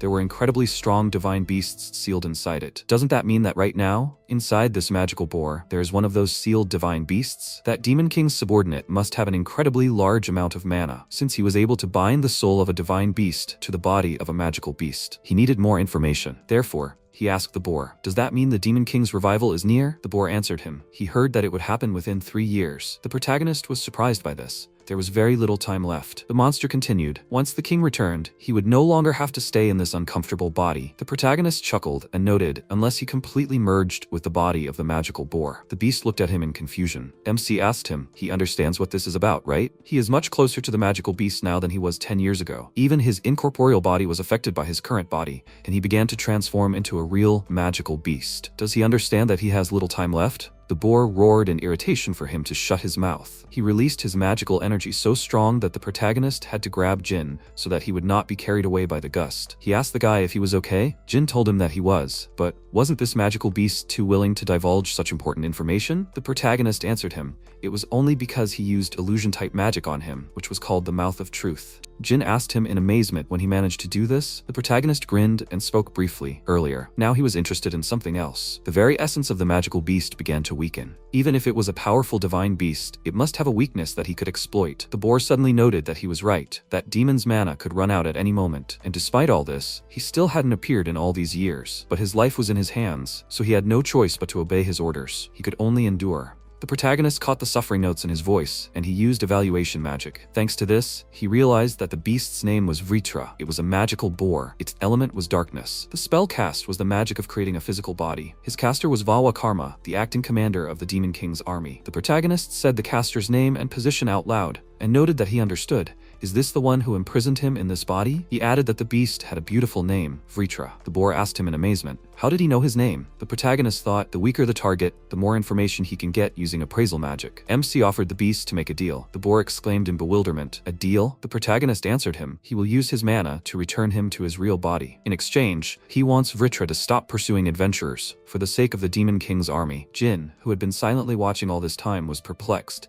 This is impossible for an elf. The protagonist showed the boar the amount of his mana and asked him, does he see this? Does he think this is not enough to support his real body? The boar squealed in surprise and remarked, what was wrong with his magic? He could produce mana on par with Vava so easily? The protagonist smiled and said, it was only 1/5 of his entire mana, so he didn't need to worry about it too much. The protagonist thought the shock had finally turned him into a magical boar. The beast asked the protagonist, would he ask him to do something in return? Would he be able to fly freely in the sky again? The protagonist answered him, as long as he didn't cause problems for people, he wouldn't interfere in his life at all. But he wouldn't mind talking to him, about once every 100 years. The boar promised and swore to him on his life that he would fulfill his condition. The protagonist remarked, well, that's what they agreed on. Suddenly, a magical aura began to emanate from the boar. He was completely lit up with a bright light, and in front of the surprised allies, he turned into a dragon. Jin exclaimed in amazement, he became a dragon? The protagonist remarked in admiration, wow, his real form is pretty cool, huh? The dragon laughed and told him that this was his perfect body. The protagonist realized with his appraisal skill, his name was Vitra. He was of the ancient dragon species. His element was darkness. He was 58 years old. He had a spell cast to create a physical body, and his caster was the protagonist. Vitra noticed, quite well. Now he can fly wherever he wants again. The protagonist smiled and told him that it will take some time for his soul to take root in his new body. He added, fortunately for him, he does not plan on dying for the next 9 centuries. He will provide him with mana when he needs it. The dragon said in surprise, so elves live longer than them. Dragons, since their lifespan is only 500 years? Vitra noted sadly that he couldn't thank him in any way. Reese chuckled and asked him if he was surprisingly conscientious? He added that then, he would be happy if he shared with him some delicious fruits or something similar that he found during his travels. Although, it's true that he doesn't mind sharing with him with so much mana. He just does what he wants of his own free will. The protagonist thought that he didn't leave anything worthwhile behind in his previous life, but he was sure that Vitra would always remember him after he gave him a body. That showed that his training for 100 years was really worth it. The dragon remarked in surprise, elves really are strange. He turned to Reese and asked him to accept his gratitude to him, asking his name. The protagonist told him his name and added that like him, a dragon, he wanted to live in the outside world as he wanted. He is an elf who fled from his small and cramped world. Vitra laughed and said that he understood it. They are birds of a feather. Then he bowed his head and said that he, the black dragon of the dark nights, Vitra, here and now, makes his eternal oath of friendship to the protagonist. He added, and while they stand like this, let him express his gratitude. The dragon doused MC with his magic wave, from the force of which the protagonist barely stood on his feet. When everything was over, he asked Vitra, what was that? The dragon answered him, it was what he wanted. He added that he would visit him when he flew around the world. Exclaiming that they would see each other again, he soared up and flew into the endless blue distances. Jin noted in surprise he disappeared so quickly. The protagonist answered him that it was so, and noted, a divine beast that lives for 500 years, huh? This was the first long-lived friend he had made in the outside world. At this moment, Reese was called out by a joyful Minori, who informed him that she had done it. She had defeated the magical snake. The protagonist, feeling her, was surprised. She even still had mana left. Her training had really paid off. She had even used perfect magic. The girl, embarrassed by his praise, giggled. Jin admired her. She had defeated a strong monster by herself? Amazing. She must be of a very high rank. The protagonist turned to him and exclaimed that now was not the time for them to stand there with their mouths agape. They had learned that there were only 3 years left until the Demon King's revival. Minori was surprised. Only 3 years? Reese told Jin that inside him was dormant a great power known as the courage factor, which was needed to defeat the Demon King. The boy asked him in amazement, such power, and inside him? The protagonist noted that he is the only person who can defeat this wicked man. He is sure that it will be a difficult battle, and therefore, over the next year, he will make him stronger than the current Minori. Jin's eyes widened in surprise. What did he say? After some time, the allies began training again. Minori activated the ultimate fire magic, enchantment, and the black flame sword. She exclaimed that she will give it her all. Jin noted that this was their 182nd training battle, and he hoped for her guidance. 182 days ago, during the first training,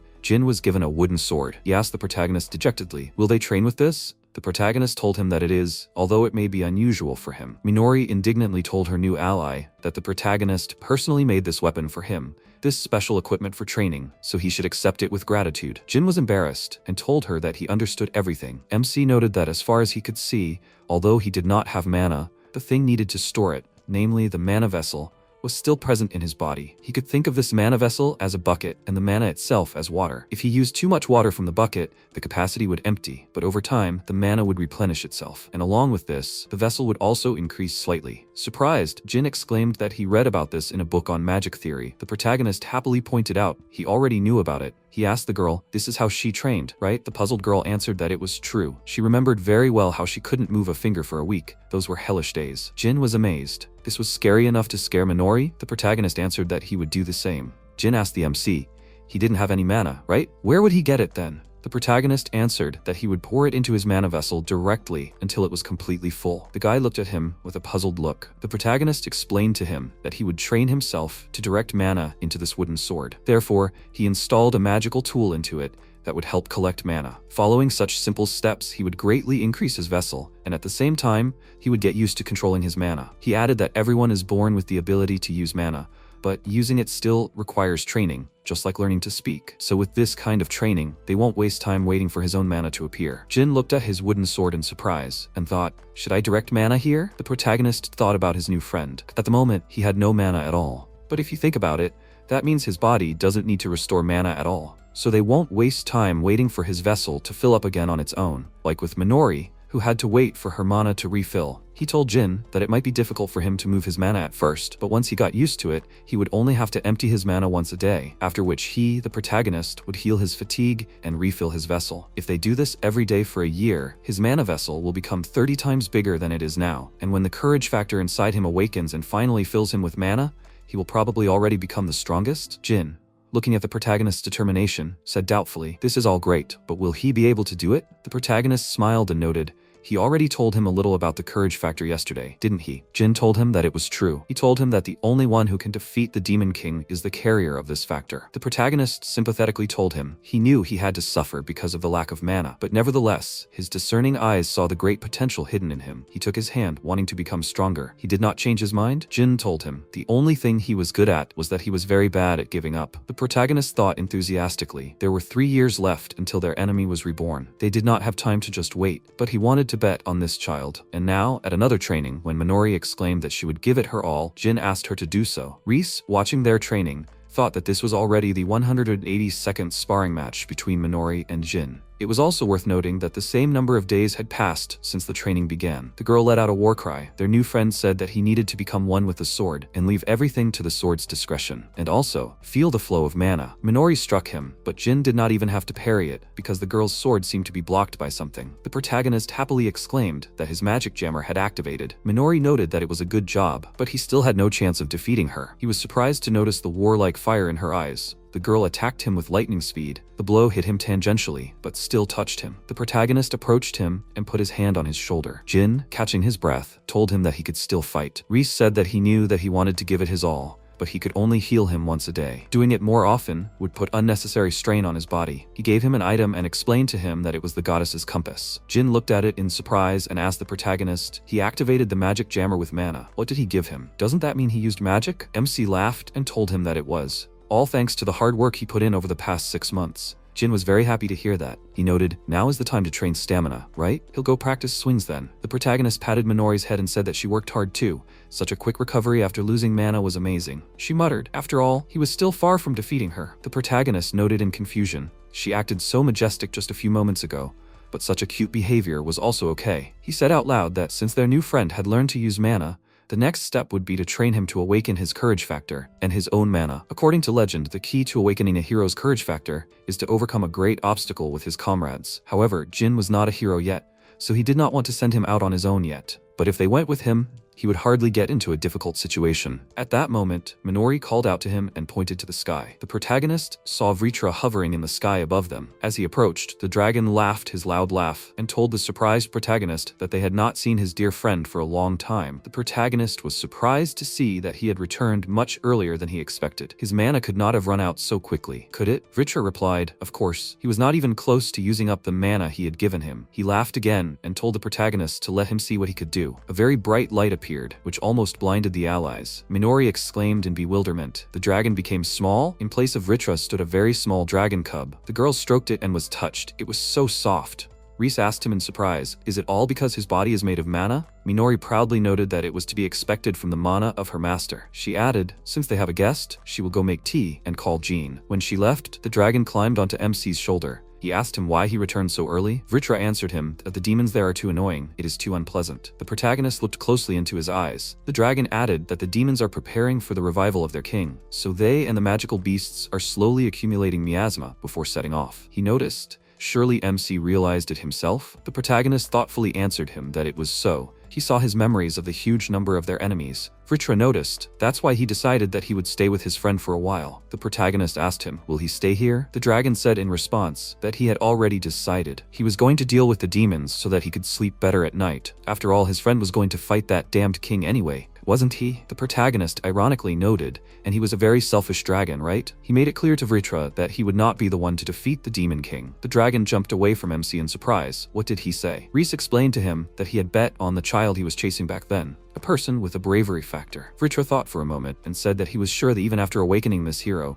regardless of his factor and magic, he, his friend, would be stronger than him. The protagonist exclaimed in surprise. What was he saying? He thought with irritation. And what kind of crazy ideas does this stupid and evil dragon come up with? Out loud, he said that they would see. People grow up quickly. After all, sometime later, after a hearty dinner, Vitra, saying that he could not eat anymore, fell on his back and fell fast asleep. Jin went outside and continued his training. After making a few swings, he looked at his hand. Minori, who came up to him from behind, asked him, and he was very inspired, wasn't he? Jin shuddered in fear from her unexpected appearance. She told him that there is such a thing as overdoing it. Impatience dulls the sword. They sat under a tree, admiring the starry sky, each of them thinking about something of their own. Finally, Jin spoke up. He couldn't help himself. He kept thinking, is he really the hero? These doubts kept popping up in his head. He continued, they had done so much for him, but after so much time, he had only learned to use the mana of his teacher, the protagonist, a little. He needed to hurry up to live up to their expectations. Minori asked him in return, did he know the story of how the hero defeated the Demon King? Jin smiled and said that he knew it.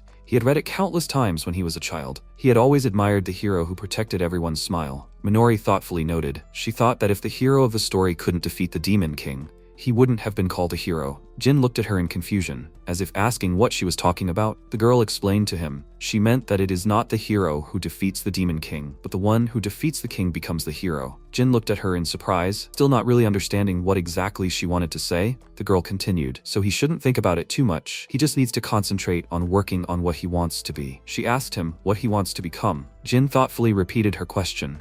What does he want to be? He thought for a moment, and then asked her if he could ask her why she tries so hard. His question caught Minori off guard, but the girl still answered him, because the protagonist said that he will defeat the Demon King. He said that he will do it no matter how many centuries it takes. Even if they fail, he will find someone else with the courage factor, who will go on a journey with his new comrades and defeat the Demon King. Jin listened to her in surprise. She continued, after all, even if the humans were to follow the protagonist until the end of their days, it would only be a small portion of his lifespan. She was sure that in the past and in the future, there would be many more people who would treasure him. And of course, she was a little disappointed. The girls smiled and noted that she didn't want to leave their future to someone else. She wanted to stay by the protagonist's side and help him for as long as she could breathe. With that in mind, it would be fine if she defeated this Demon King herself and became a hero, right? Jin, admiring her dedication and loyalty as well as her bravery, smiled and admiringly told her that she was so cool. They fell silent, admiring the warm moonlight. Reese thought that it was already day 365 since the training began. He watched Jin and Minori training. She used advanced enchantment magic, a fire sword.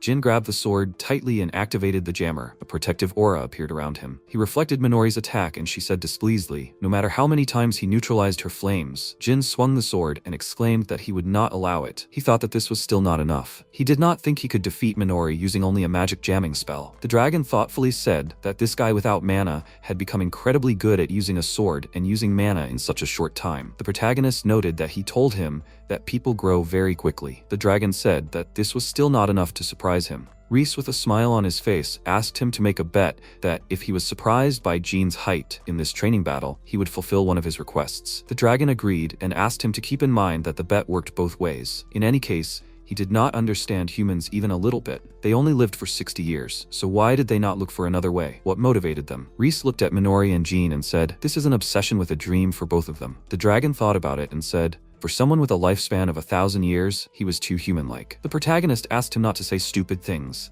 and then thought about the fact that he lived 30 years as a human before his past life came to an end, and compared to that me, these two, they shine beautifully. Minori said heavily that he was able to dodge, and Jin, with a smile on his face, replied, this is already their 365th fight. In the end, he has already begun to get used to her fighting style. Vitra said he would go and take a look, and the protagonist called out to him. He asked him not to come too close, as it was dangerous. He happily said that everything was fine, and he didn't have to worry. Minori muttered super magic, as suddenly her body began to fill with energy. Vitra turned to Reese and said that it would be a loss not to enjoy such a fierce battle from the front rows. Minori used the vortex flame sword, and a huge stream of energy burst out of her hands. The protagonist, Vitra and Jin, looked at her in fear. Reese called out to Vitra, as suddenly Jin absorbed the magic that Minori released. They looked at him in surprise, and she called out to the frightened Vitra. He said that he was almost fried. Minori confusedly apologized. She was so sorry, and she got too carried away, using too strong magic. The protagonist shrugged and noted, as he said,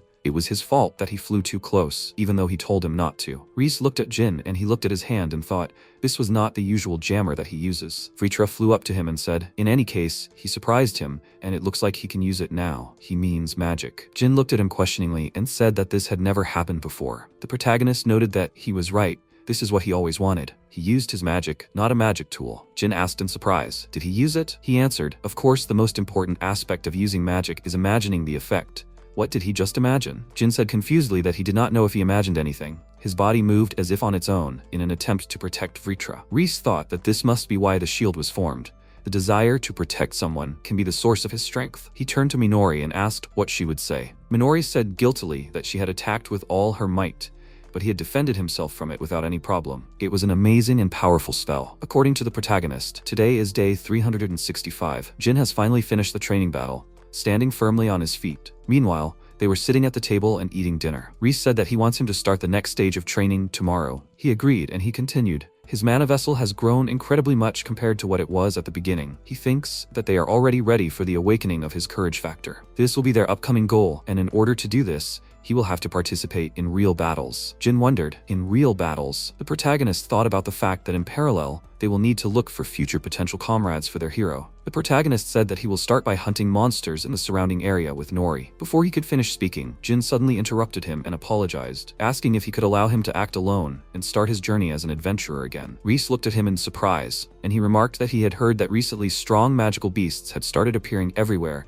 and that people often suffered because of them. Reese asked, but why did he want to go alone? How was he going to fight without mana? Jin replied that he knew it was selfish of him, but he wanted to become a cool adventurer and wanted to protect everyone. That was exactly the kind of person he wanted to be. Minori asked what he wanted to be. Jin remarked that such a path would probably make him stronger. Besides, he felt like he was relying on them too much by staying here. The protagonist considered becoming an adventurer, but Jin had already been betrayed by adventurers once, and to be honest, He wanted the people he cared about to be in a place where he could help them. Still, this could be the key to unlocking his true power. Reese agreed, but on one condition: that he would take Vitra with him. Jin asked in surprise. Vitra? He asked fearfully. Should he go with him too? He didn't warn him about anything like that. Reese smiled and said that he had just decided that. He called out to him and asked sarcastically, "He lost the bet?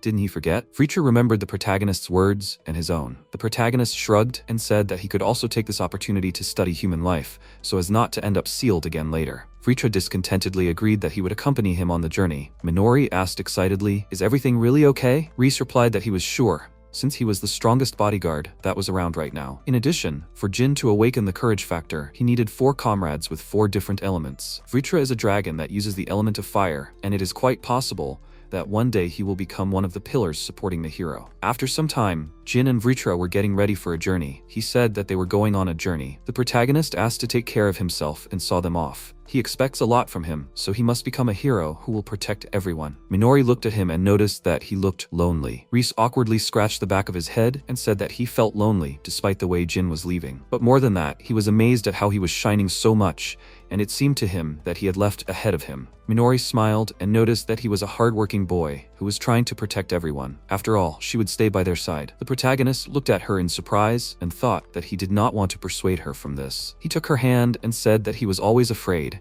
and lived in a completely different time compared to them. He was afraid because he knew that they would have to part ways one day, but he just turned a blind eye to the obvious fact that Minori and Jin are using their lives to the fullest in order to live their time. Only he was using his lifespan as an excuse, just like he did in his past life. Reese put his hand on her face and kissed her, and then with a smile on his face, he thanked her for everything and expressed his love for her. He wants to live a life together with Minori and the others, to be together with them, even if it's just a second longer. The protagonist called out to her, and Minori said with tears in her eyes that she was so happy and would be with him as long as she breathed. Reese thought that he would do everything in his power to make sure that they stayed together. Meanwhile, the next day, the protagonist called out to Minori and waved his hand at her and asked if she had a minute. He needed to talk to her about something. She asked in surprise, "What about?" They sat under a tree, and Reese said that since Jin had gone on a journey and they were just waiting for his courage factor to bloom, he was thinking about what to do during this period. Minori said firmly that they couldn't just sit still,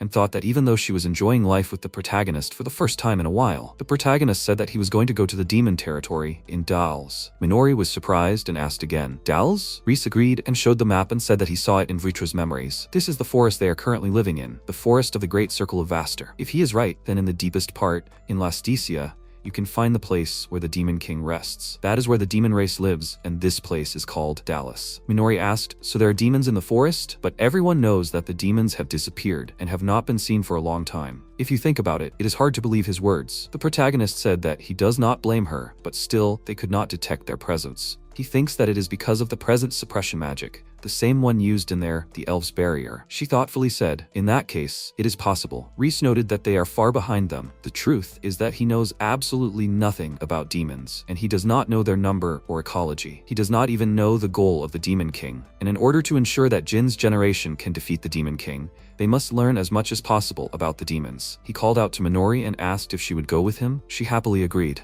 According to Reese, within 3 years, the demon attack will begin, and the hero Jin and the people of the Kukure fortress will be on the front lines. And therefore, in order for him to always be with Minori, there are things he must learn. He has already decided, and he has something he must do. Meanwhile, a week later, Minori and Reese noticed a bush, and it said that they were there. She was surprised and asked, "But there is nothing here, right?" Suddenly, the bush moved and a beast appeared from there. Minori asked in fear, "Did half of the magical beast's body appear?" The protagonist noted that it really looked like an entrance. He used the Hellgate skill when suddenly the scenery in front of them changed. The protagonist said that they can go out, but they can't go in. It looks like they set up some kind of one-way barrier. Minori covered her mouth with her hand and asked, "Is this miasma?" Reese noticed, and quite dense at that. This is where the demon territories begin. After a while, they approached a village. Minori said another destroyed village, and all the houses have strange shapes. The protagonist said, "Just think, they entered the Dalles a month ago, but still haven't encountered even one demon." Minori wondered if something had happened on the demon side. The protagonist replied that it seemed like this village had also been attacked by demonic beasts. There were still traces of magical power here, and they needed to be careful. Minori noticed that the number of monsters they encountered was constantly increasing. In addition, they were all strong. Reese thoughtfully said that it might be because the miasma was becoming denser. He had used purification magic,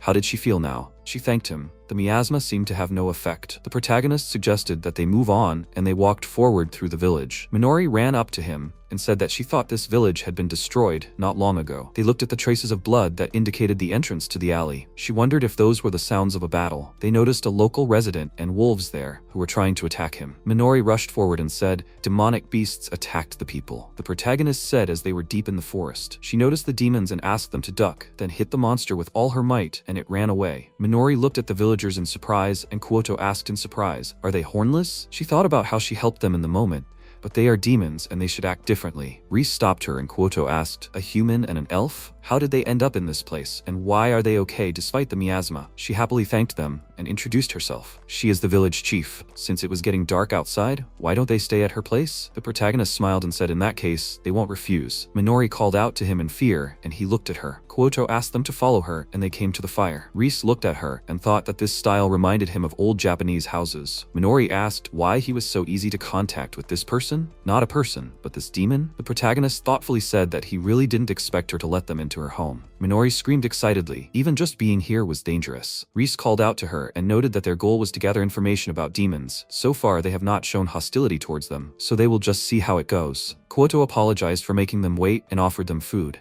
although she does not know if they will like the food here. Minori looked at the food and thought it looked like normal food. Besides, she watched her cooking and did not notice that she added poison. The protagonist began to eat and she looked at him in fear, and then decided to try the food herself. Then it suddenly dawned on her and she thought that it was delicious. Such a delicate taste, very similar to what Sylph cooked for them. Reese smiled and said that this food had the same feeling as when he ate Minori's food. Kyoto said that for some reason, she suddenly had the feeling that her son had returned. They looked at her questioningly. The protagonist said that before they came to this village, they had visited many other villages destroyed by magical beasts along the way. Could it be that her son was also one of the beasts? Kyoto noticed that her son had abandoned their elders and decided to leave the village. Not only her son, all the young people here. 3 years ago, they said that they would lend their power to the Demon King, and they all left. She doesn't even know if he is still alive, and since then, they have been unable to withstand the attacks of demonic beasts, and the village has become empty because of this. Minori wondered if demonic beasts attack demons, just like with humans. Reese said that this was not what he expected. Meanwhile, Kyoto was trying to get a plate from the shelf, when Minori suddenly came up to her and helped her. She thanked her and asked if she could help her. Kyoto said that it was not proper to ask guests for help. Minori sadly said that the moments spent with the woman who was like a mother to her were some of the happiest in her life. Kyoto remarked that she must have really enjoyed spending time with her. She muttered, "Great if that was the case." Kyoto exclaimed that there was no doubt about it. Her face right now says it all. Minori introduced herself to her with a smile. Meanwhile, Reese watched them from around the corner. He thought about how he read in books that demons are enemies for all races, but he did not sense any hostility from the old people in this village. I wonder if there is a difference between the young and the old. If the Demon King were to be reborn, would Kyoto's son fight against humans? He figured he would have to intervene a bit. A few days later, Reese handed Kyoto the ore he had mined and said they had gotten it today by defeating the demon beasts. Kyoto was happily surprised. They had defeated so many demon beasts. She then thanked them. The protagonist said that it was mutual. They had been under their care and had been living with them all this time after all. Minori pointed out that even though they had protected them from the demon beasts, they weren't afraid to let creatures of a different race into their home who were supposed to be hostile to them. Kyoto was surprised and asked, even if they said that, weren't the two of them quite close despite their different races? Minori and Reese looked at each other and an awkward atmosphere hung between them. Kyoto laughed and asked them not to underestimate the old woman's intuition. She may be a demon, but the two of them had become dear to her. The protagonist said with a smile that they had the same.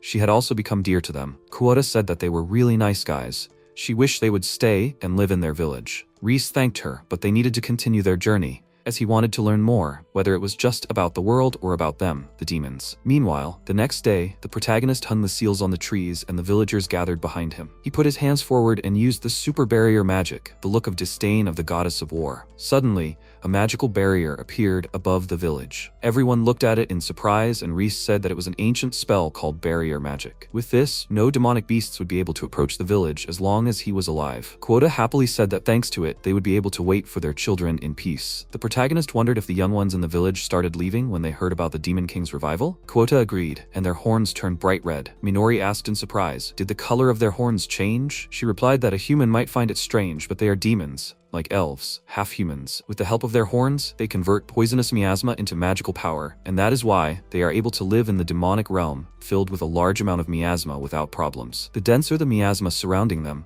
the more magical power they can extract. Minori noted that she did not think that demon horns could do such a thing. The protagonist thought that in fact, he understood it as soon as he saw it, and thanks to their horns, demons can have as much internal magical power as elves. They were able to generate external magical power using the miasma around them. That's why he was sure that even after the hero defeated the demon lord, they were able to survive in the dales covered in empty miasma. Quota said that when she was young, she could also sense the miasma, but it was different with her son. She had never seen such red horns in her life. In addition, his body was also undergoing changes. She couldn't believe that they so easily believed in the revival of the Demon King. The old man said that they followed rumors that they didn't even understand. Really? What stupid children they have. Reese thought that the demons in this village weren't particularly moved by the news of the Demon Lord's revival. In that case, they were practically no different from humans. Perhaps the Demon King was just some figure from fairy tales of the past to them, and that's why they welcomed them so kindly. But the revival of the Demon King is not just a fairy tale. Minori asked, but what if it was true? The Demon King would really be born soon? Reese remembered Minori and Quota, and she said, the main thing is that everyone returns alive and well. That's all they can ask for. The protagonist thought about how his goal was always to defeat the Demon King, but if he did that, then what about the grandma's son? What should he do? Quota said sharply that she completely forgot to give them this. It is a bit shabby, of course, so she doesn't even know if it will be enough to express their gratitude for saving the village. Minori picked up the box and opened it. A grimoire appeared from inside. She was surprised to notice that it looked very old, and it was written in the demon language. Reese thought, there are only a few books like this in the human territory, and this is a very valuable gift. What kind of spells are written in it? I really want to see it. Minori called out to him and asked him to calm down. They haven't even said goodbye to everyone yet. He asked her to take a look at it, even if it was just a little bit. He really wanted to see what was inside. Minori hugged the grimoire and said that if he got his hands on it, he would spend the whole day carefully rereading it. There was no way she was going to give it to him now. Reese thought with displeasure. As expected, she knew him too well. She said that from the protagonist's behavior, she already knew that this was the best gift she could give. Quota said that she would be happy if it was useful to him. The protagonist asked, but why was she giving them such a valuable grimoire? She noticed that when he said that he wanted to learn more about the world, she didn't think he was lying. They had both worked hard to protect them. They would hope that their children would return home one day, and until then, they would do their best. Reese smiled and said that everyone would return safely. At least that's what he thought. Quota smiled and said that he really was a very kind elf. And so they left Grandma Quota's village and went deeper into the dales, taking another step forward. A month before Minori and Reese left Quota Village, the shop assistant said that unfortunately, since he was acting alone, she couldn't let him participate in the guild's quests. The man sitting at the table nearby asked, wasn't that the guy who was the porter for the Croson? They said that he died after failing to escape due to his lack of magic, so he survived? Vitra asked displeasedly. They said that he was acting alone, but what is he doing here? The woman awkwardly said that this was a necessary measure taken by the guild for the sake of safety. In order to accept the quest, at least 2 E-rank adventurers were required in the party, and she was very sorry, but they do not count pets as party members. Vitra was horrified and Jin began to awkwardly calm him down and asked him not to pay attention to it. She said, besides, it cannot be ignored that Flia is not able to use magic, and without this task it is impossible to complete. After a while, Vitra laughed and exclaimed, somehow it did not work out. Jin dejectedly said that he tried to join other groups, but everyone refused him. It seems that all the people in this city know about his inability to use magic. Vitra patted him on the shoulder with his paw and asked him not to be upset. He thinks that somewhere there will be at least one group that will not care about this shortcoming of his. Jin snorted with displeasure and muttered, how straightforward he is. He resolutely got up from the bench and thought about what he can do. He left the mentor with a firm determination to become stronger, and he should not give up because of something like this. Raiden called out to him and sat down next to him and said that he had seen him in the guild earlier, and the words about him being an adventurer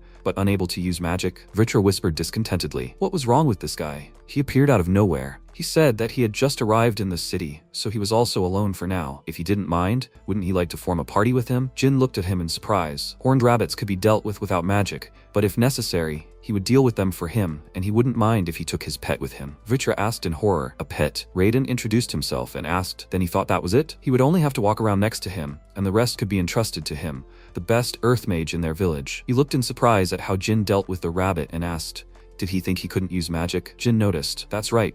He always thought that not having magic was inconvenient, and now he realized it again. It seems like he still has a lot to learn to get even one step closer to his mentor. He has to work harder and more. Raiden awkwardly watched Jin run away and said, He only formed a party with him because he wanted to help. But did he really form a party with someone amazing? Meanwhile, Luke came into the guild building and the man at the table asked, "Isn't this the Crossan group? Just a year ago, they were quite a talked about and promising group. But after rumors spread that they were the killers of their comrade, they fell greatly. Does he mean that porter who couldn't even use magic? Does he know? After all, he even heard that that comrade was still alive, and they said something about him appearing alone in the guild and then forming a party with some guy." Luke walked up to them and called out with a crazy look, asking, "Is this true?" Meanwhile, Raiden used magic and a magic ball appeared around his palm, which he released at the magical beast. But it ran towards Jean, and he said that he was running to him. Jean got into a fighting stance and using magical intervention defeated the magical beast. Raiden happily ran up to him and exclaimed, "It worked." He smiled and noticed, all thanks to his bait. According to Raiden, it has been 2 weeks since he joined the team with Jean, although he does not have mana.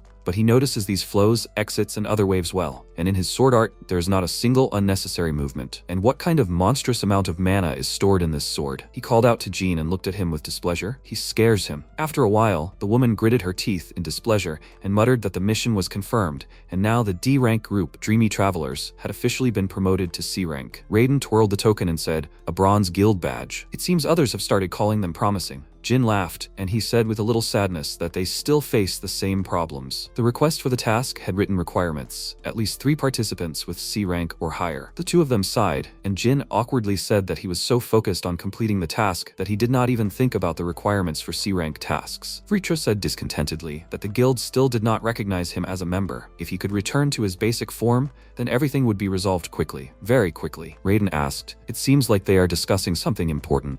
Will they be meat?" Jin happily said that he really is very good. Suddenly, Luke appeared behind him and called out to Jin, calling him good for nothing. Ulala and Solala noticed that it was indeed Jin. Carol covered his mouth in surprise and said that he was alive. Raiden asked what was wrong. Did they know each other? If he wanted to join them. Luke ordered him not to mess with him in disgust. They were B-ranked. He grabbed him by the collar and asked where he even got the courage to come here. Because of him, they all dropped to D-rank. Raiden asked what he was doing. Luke said angrily, "If they don't know, then it's better not to interfere." He'll start by saying that he should have died in that forest and it's his fault that he can't use magic. So why is he still alive? Jin said that someone saved him. Raiden asked in confusion, "Someone?" Luke asked if that was crazy. Then he was hunted by 2 incredibly strong monsters and he was lucky to run into an A-rank adventurer? Jin replied that he was not an A-rank or even an S-rank. His power could not be measured by human standards. Not only did he save him, but he also trained someone like him who could not use magic and even trusted him, making him the last hope to kill the Demon King. That's why he came back. Luke asked mockingly, "The Demon King, the last hope? To trust such a thing to someone who cannot use magic?" He asked everyone present to listen. This guy is a long-standing liar. What kind of master is this? He probably made him up himself. Suddenly, Rahav said from the crowd, "He really exists?" Luke asked displeasedly, "Did she really believe it?" She said that this story sounded wild, but Jin was definitely not lying. Luke smugly ordered to prove to everyone that it was true. Rahav stepped forward and asked, "Was the one who saved him called Reese?" Jin agreed in confusion and asked who she was. She said that she also knew him and did not think he was lying. Luke grabbed her by the collar and said that losers should shut up. When suddenly the hood fell off her head and Jin noticed her ears. Anastasia ran into the guild and said she asked her to stop, to disappear without warning. The adventurers looked at her in surprise and began to wonder. A living legend from those books? He thought that she rarely showed up. So why was she here then? A legendary elf? If Rahav said so, does that mean he is not lying? Carol asked Luke to leave there, when suddenly he angrily ordered him to shut up and swung his hand at him. He asked, "Is she lying too? Do you agree?" Suddenly, Jin grabbed his hand and knocked him to the ground, ordering him to stop.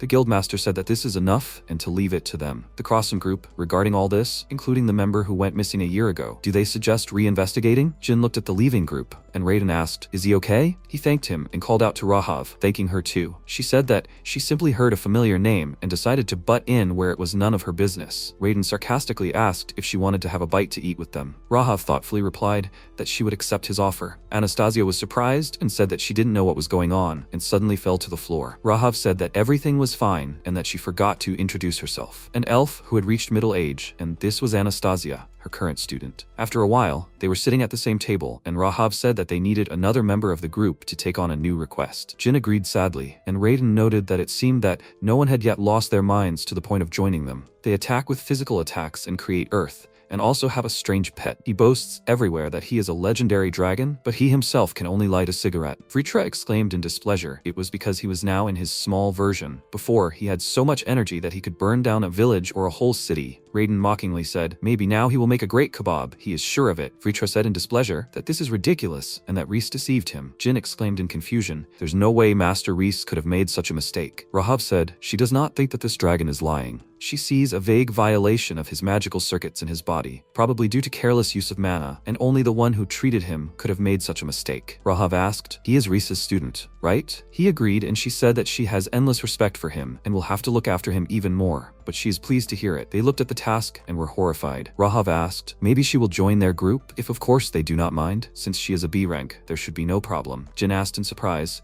is that Rahav going to join them? Raiden said happily, is there really a new member? He asked Jin to stop fooling around when there is such a big fish in front of him. They urgently need to take the application. Jin said that there are no bad elves. Anastasia said that if Rahav joins, then she will join too. After which, they ran to the guild, and Vitra called out to her, asking what kind of relationship she had with Reese. Rahav said sarcastically that if he keeps quiet, then she will fix the magic circuits in his body. After all, the master should correct the mistakes of the students. Vitra happily said that his mouth is locked and began to spin. Rahav took the cup in her hands and said, it seems that this kid is having fun. The year after Reese and the others left the village of Quota, in the village of Rodo, the demons walked along the road and asked if there were any villagers here to sacrifice to the Demon King. This village, like the others, also suffered from the demonic monsters. Minori called out to him and said that this dialect reminded her of Grandma Quota. He agreed and noted that his worst fears were justified. 6 months after they left Quota village, Minori and he headed to the Dalles, a demonic space, to get more information. All the settlements here were destroyed and they did not meet a single demon,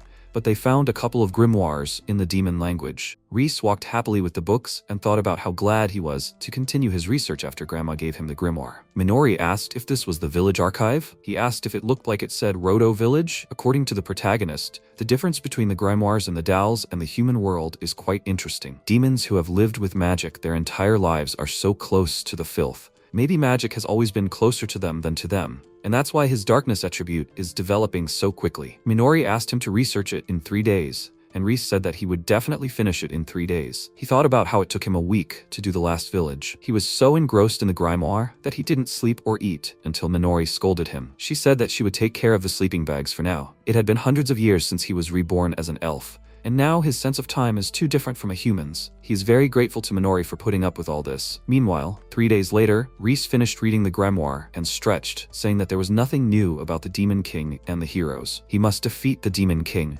and keep the promise he made to Grle, but as long as everyone remains alive, he will be happy. Now he knows that not all demons are so evil, and not all of them want war. The protagonist looked at the sleeping Minori and thought about how long the elves live. It seems like they will have to part ways soon. He shook his head, waving away the bad thoughts. He will do anything to stay with her a little longer. It has been thousands of years since magic appeared, but even now there is no concept of magic to overcome time and death. But what about the Demon King? He has been defeated many times, but he still comes back. Could it be because of the power beyond this world? The Demon King has died and returned many times. In his world it is called reincarnation. It seems that if you absorb both magic and elements, and if this is true, then you will receive the element of the Demon King. Suddenly, Reese heard a sound and thought that it is approaching. There are at least 100 of them. Minori called out to him and he said, it seems like demons, and with them someone with power on the level of the Demon King. Grle asked if they found anyone to sacrifice. The demon said, like the previous villages, everything here was plundered by monsters. Minori asked, did it notice them? The protagonist said, it's a small, bipedal subspecies of dragon called a battle drake. Everything will be fine. It won't resist someone stronger than it. The dragon noticed him and abruptly turned away. Minori said that she expected nothing less from it. Reese said, but even though it's small, its rider is definitely strong. Grle asked, are there any survivors? He's starting to think that they are a different kind of demon. The demon said, the closer they get to Lasteria, the fewer people they find. The protagonist used the appraisal skill and looked up Grle's information. Minori called out to him and remembered what Kuat said about the red horns. He replied that it was an impurity. He couldn't figure out the source of the merging mana. Is it from the ball that this demon is holding? Grle asked with displeasure. Did he come here so as not to find anyone? The demon awkwardly said that they could not do anything, and he noted that they had an important mission, so they must gather as much mana as possible to revive the Demon King. He raised the magic ball up and the other demons began to repeat that they were ready to sacrifice their lives for their king. If they were ordered to die with their grandparents, then they would die as a family. Grle smiled and said, what a spirit, he is sure the Demon King will like him. Minori asked in horror, did they all say that? What is this desperate crying? Reese said that this is mind infection magic. She was surprised. Is it capable of such a thing? He replied that by filling this ball with mind-destroying magic, he controls all the demons and they become loyal soldiers. Minori asked in fear, are they no longer tenants? And even the boy of that granny? The protagonist said that their minds still held on. Tears are proof of that. The demon called out to Grle and noted that if they go this way, they will quickly reach the village of Quota. Reese and Minori were surprised. Grle happily said that this was wonderful, and the demon asked him to follow him. He said that if this helps the demon king, he is sure that the granny and the others will be happy to serve him. Reese put his hand on her hand, and she said that everything is fine. He said that he understood her, and it's high time to ambush those soldiers. Suddenly, Grle heard a sound from the house and said that there were survivors there. Stupidly, how he missed them, and ordered the demon to catch them. That's why he doesn't like villages. Suddenly, an explosion occurred nearby, and the demon ran up to Grle, saying that this is not an ordinary demon, but an ambush. He ordered them to simply defeat them. With the power of this thing given to them by the demon king, some lowly demon would not be a problem. The magic of mind infection. Subjects that one could only dream of. Grle ordered them to kill them, without stopping at nothing, and take their mana. The demons began to howl and ran towards the explosion. He looked after them and said, what weaklings. He was supposed to just collect mana. Why did he end up in such a remote place? Suddenly, Reese appeared behind him and asked him to defeat him and take his magic. He used anti-darkness and lightning enchantment, and then touched the sword and swung it. Grle deftly dodged the attack and asked with displeasure, who the hell is he? Reese said, although he hid the magic until the last moment, but he still noticed him. He was fighting a demon for the first time, and for an elf with 900 years of experience, this is something new. Grle asked discontentedly, what is he saying? Suddenly, a huge black sword appeared in his hand. The protagonist thought he enchanted to pitch darkness. Who knew that this was possible with one spell? Grle asked smugly, what is it, a country bumpkin? He froze in fear after the power he showed. Reese smiled and he looked at him in bewilderment. The knowledge gained over the years and everything he experienced gave him many surprises. Although the facts themselves are nothing more than dots, but thanks to experience, all the dots connected with each other. This is the outside world. The protagonist said that he's the most ordinary elf, who was also thrown out of the group, but wants to leave behind some kind of legend. His name is Reese, and he is pleased to meet you. Grle asked discontentedly, why is an elf here? He swung his sword, and Reese thought that there was no flow coming from either him or his sword. The sword hit the protagonist and left a wound, after which he fell to the ground and thought about how he felt nothing before the blow. Even though it was high-level magic. Such a level without words? Grle asked. Can't defend against such a level? Weak races must die. Before he goes to the other world, he asked him for permission to ask one question. Isn't he one of the heroes? Reese looked at him in surprise and thought, heroes?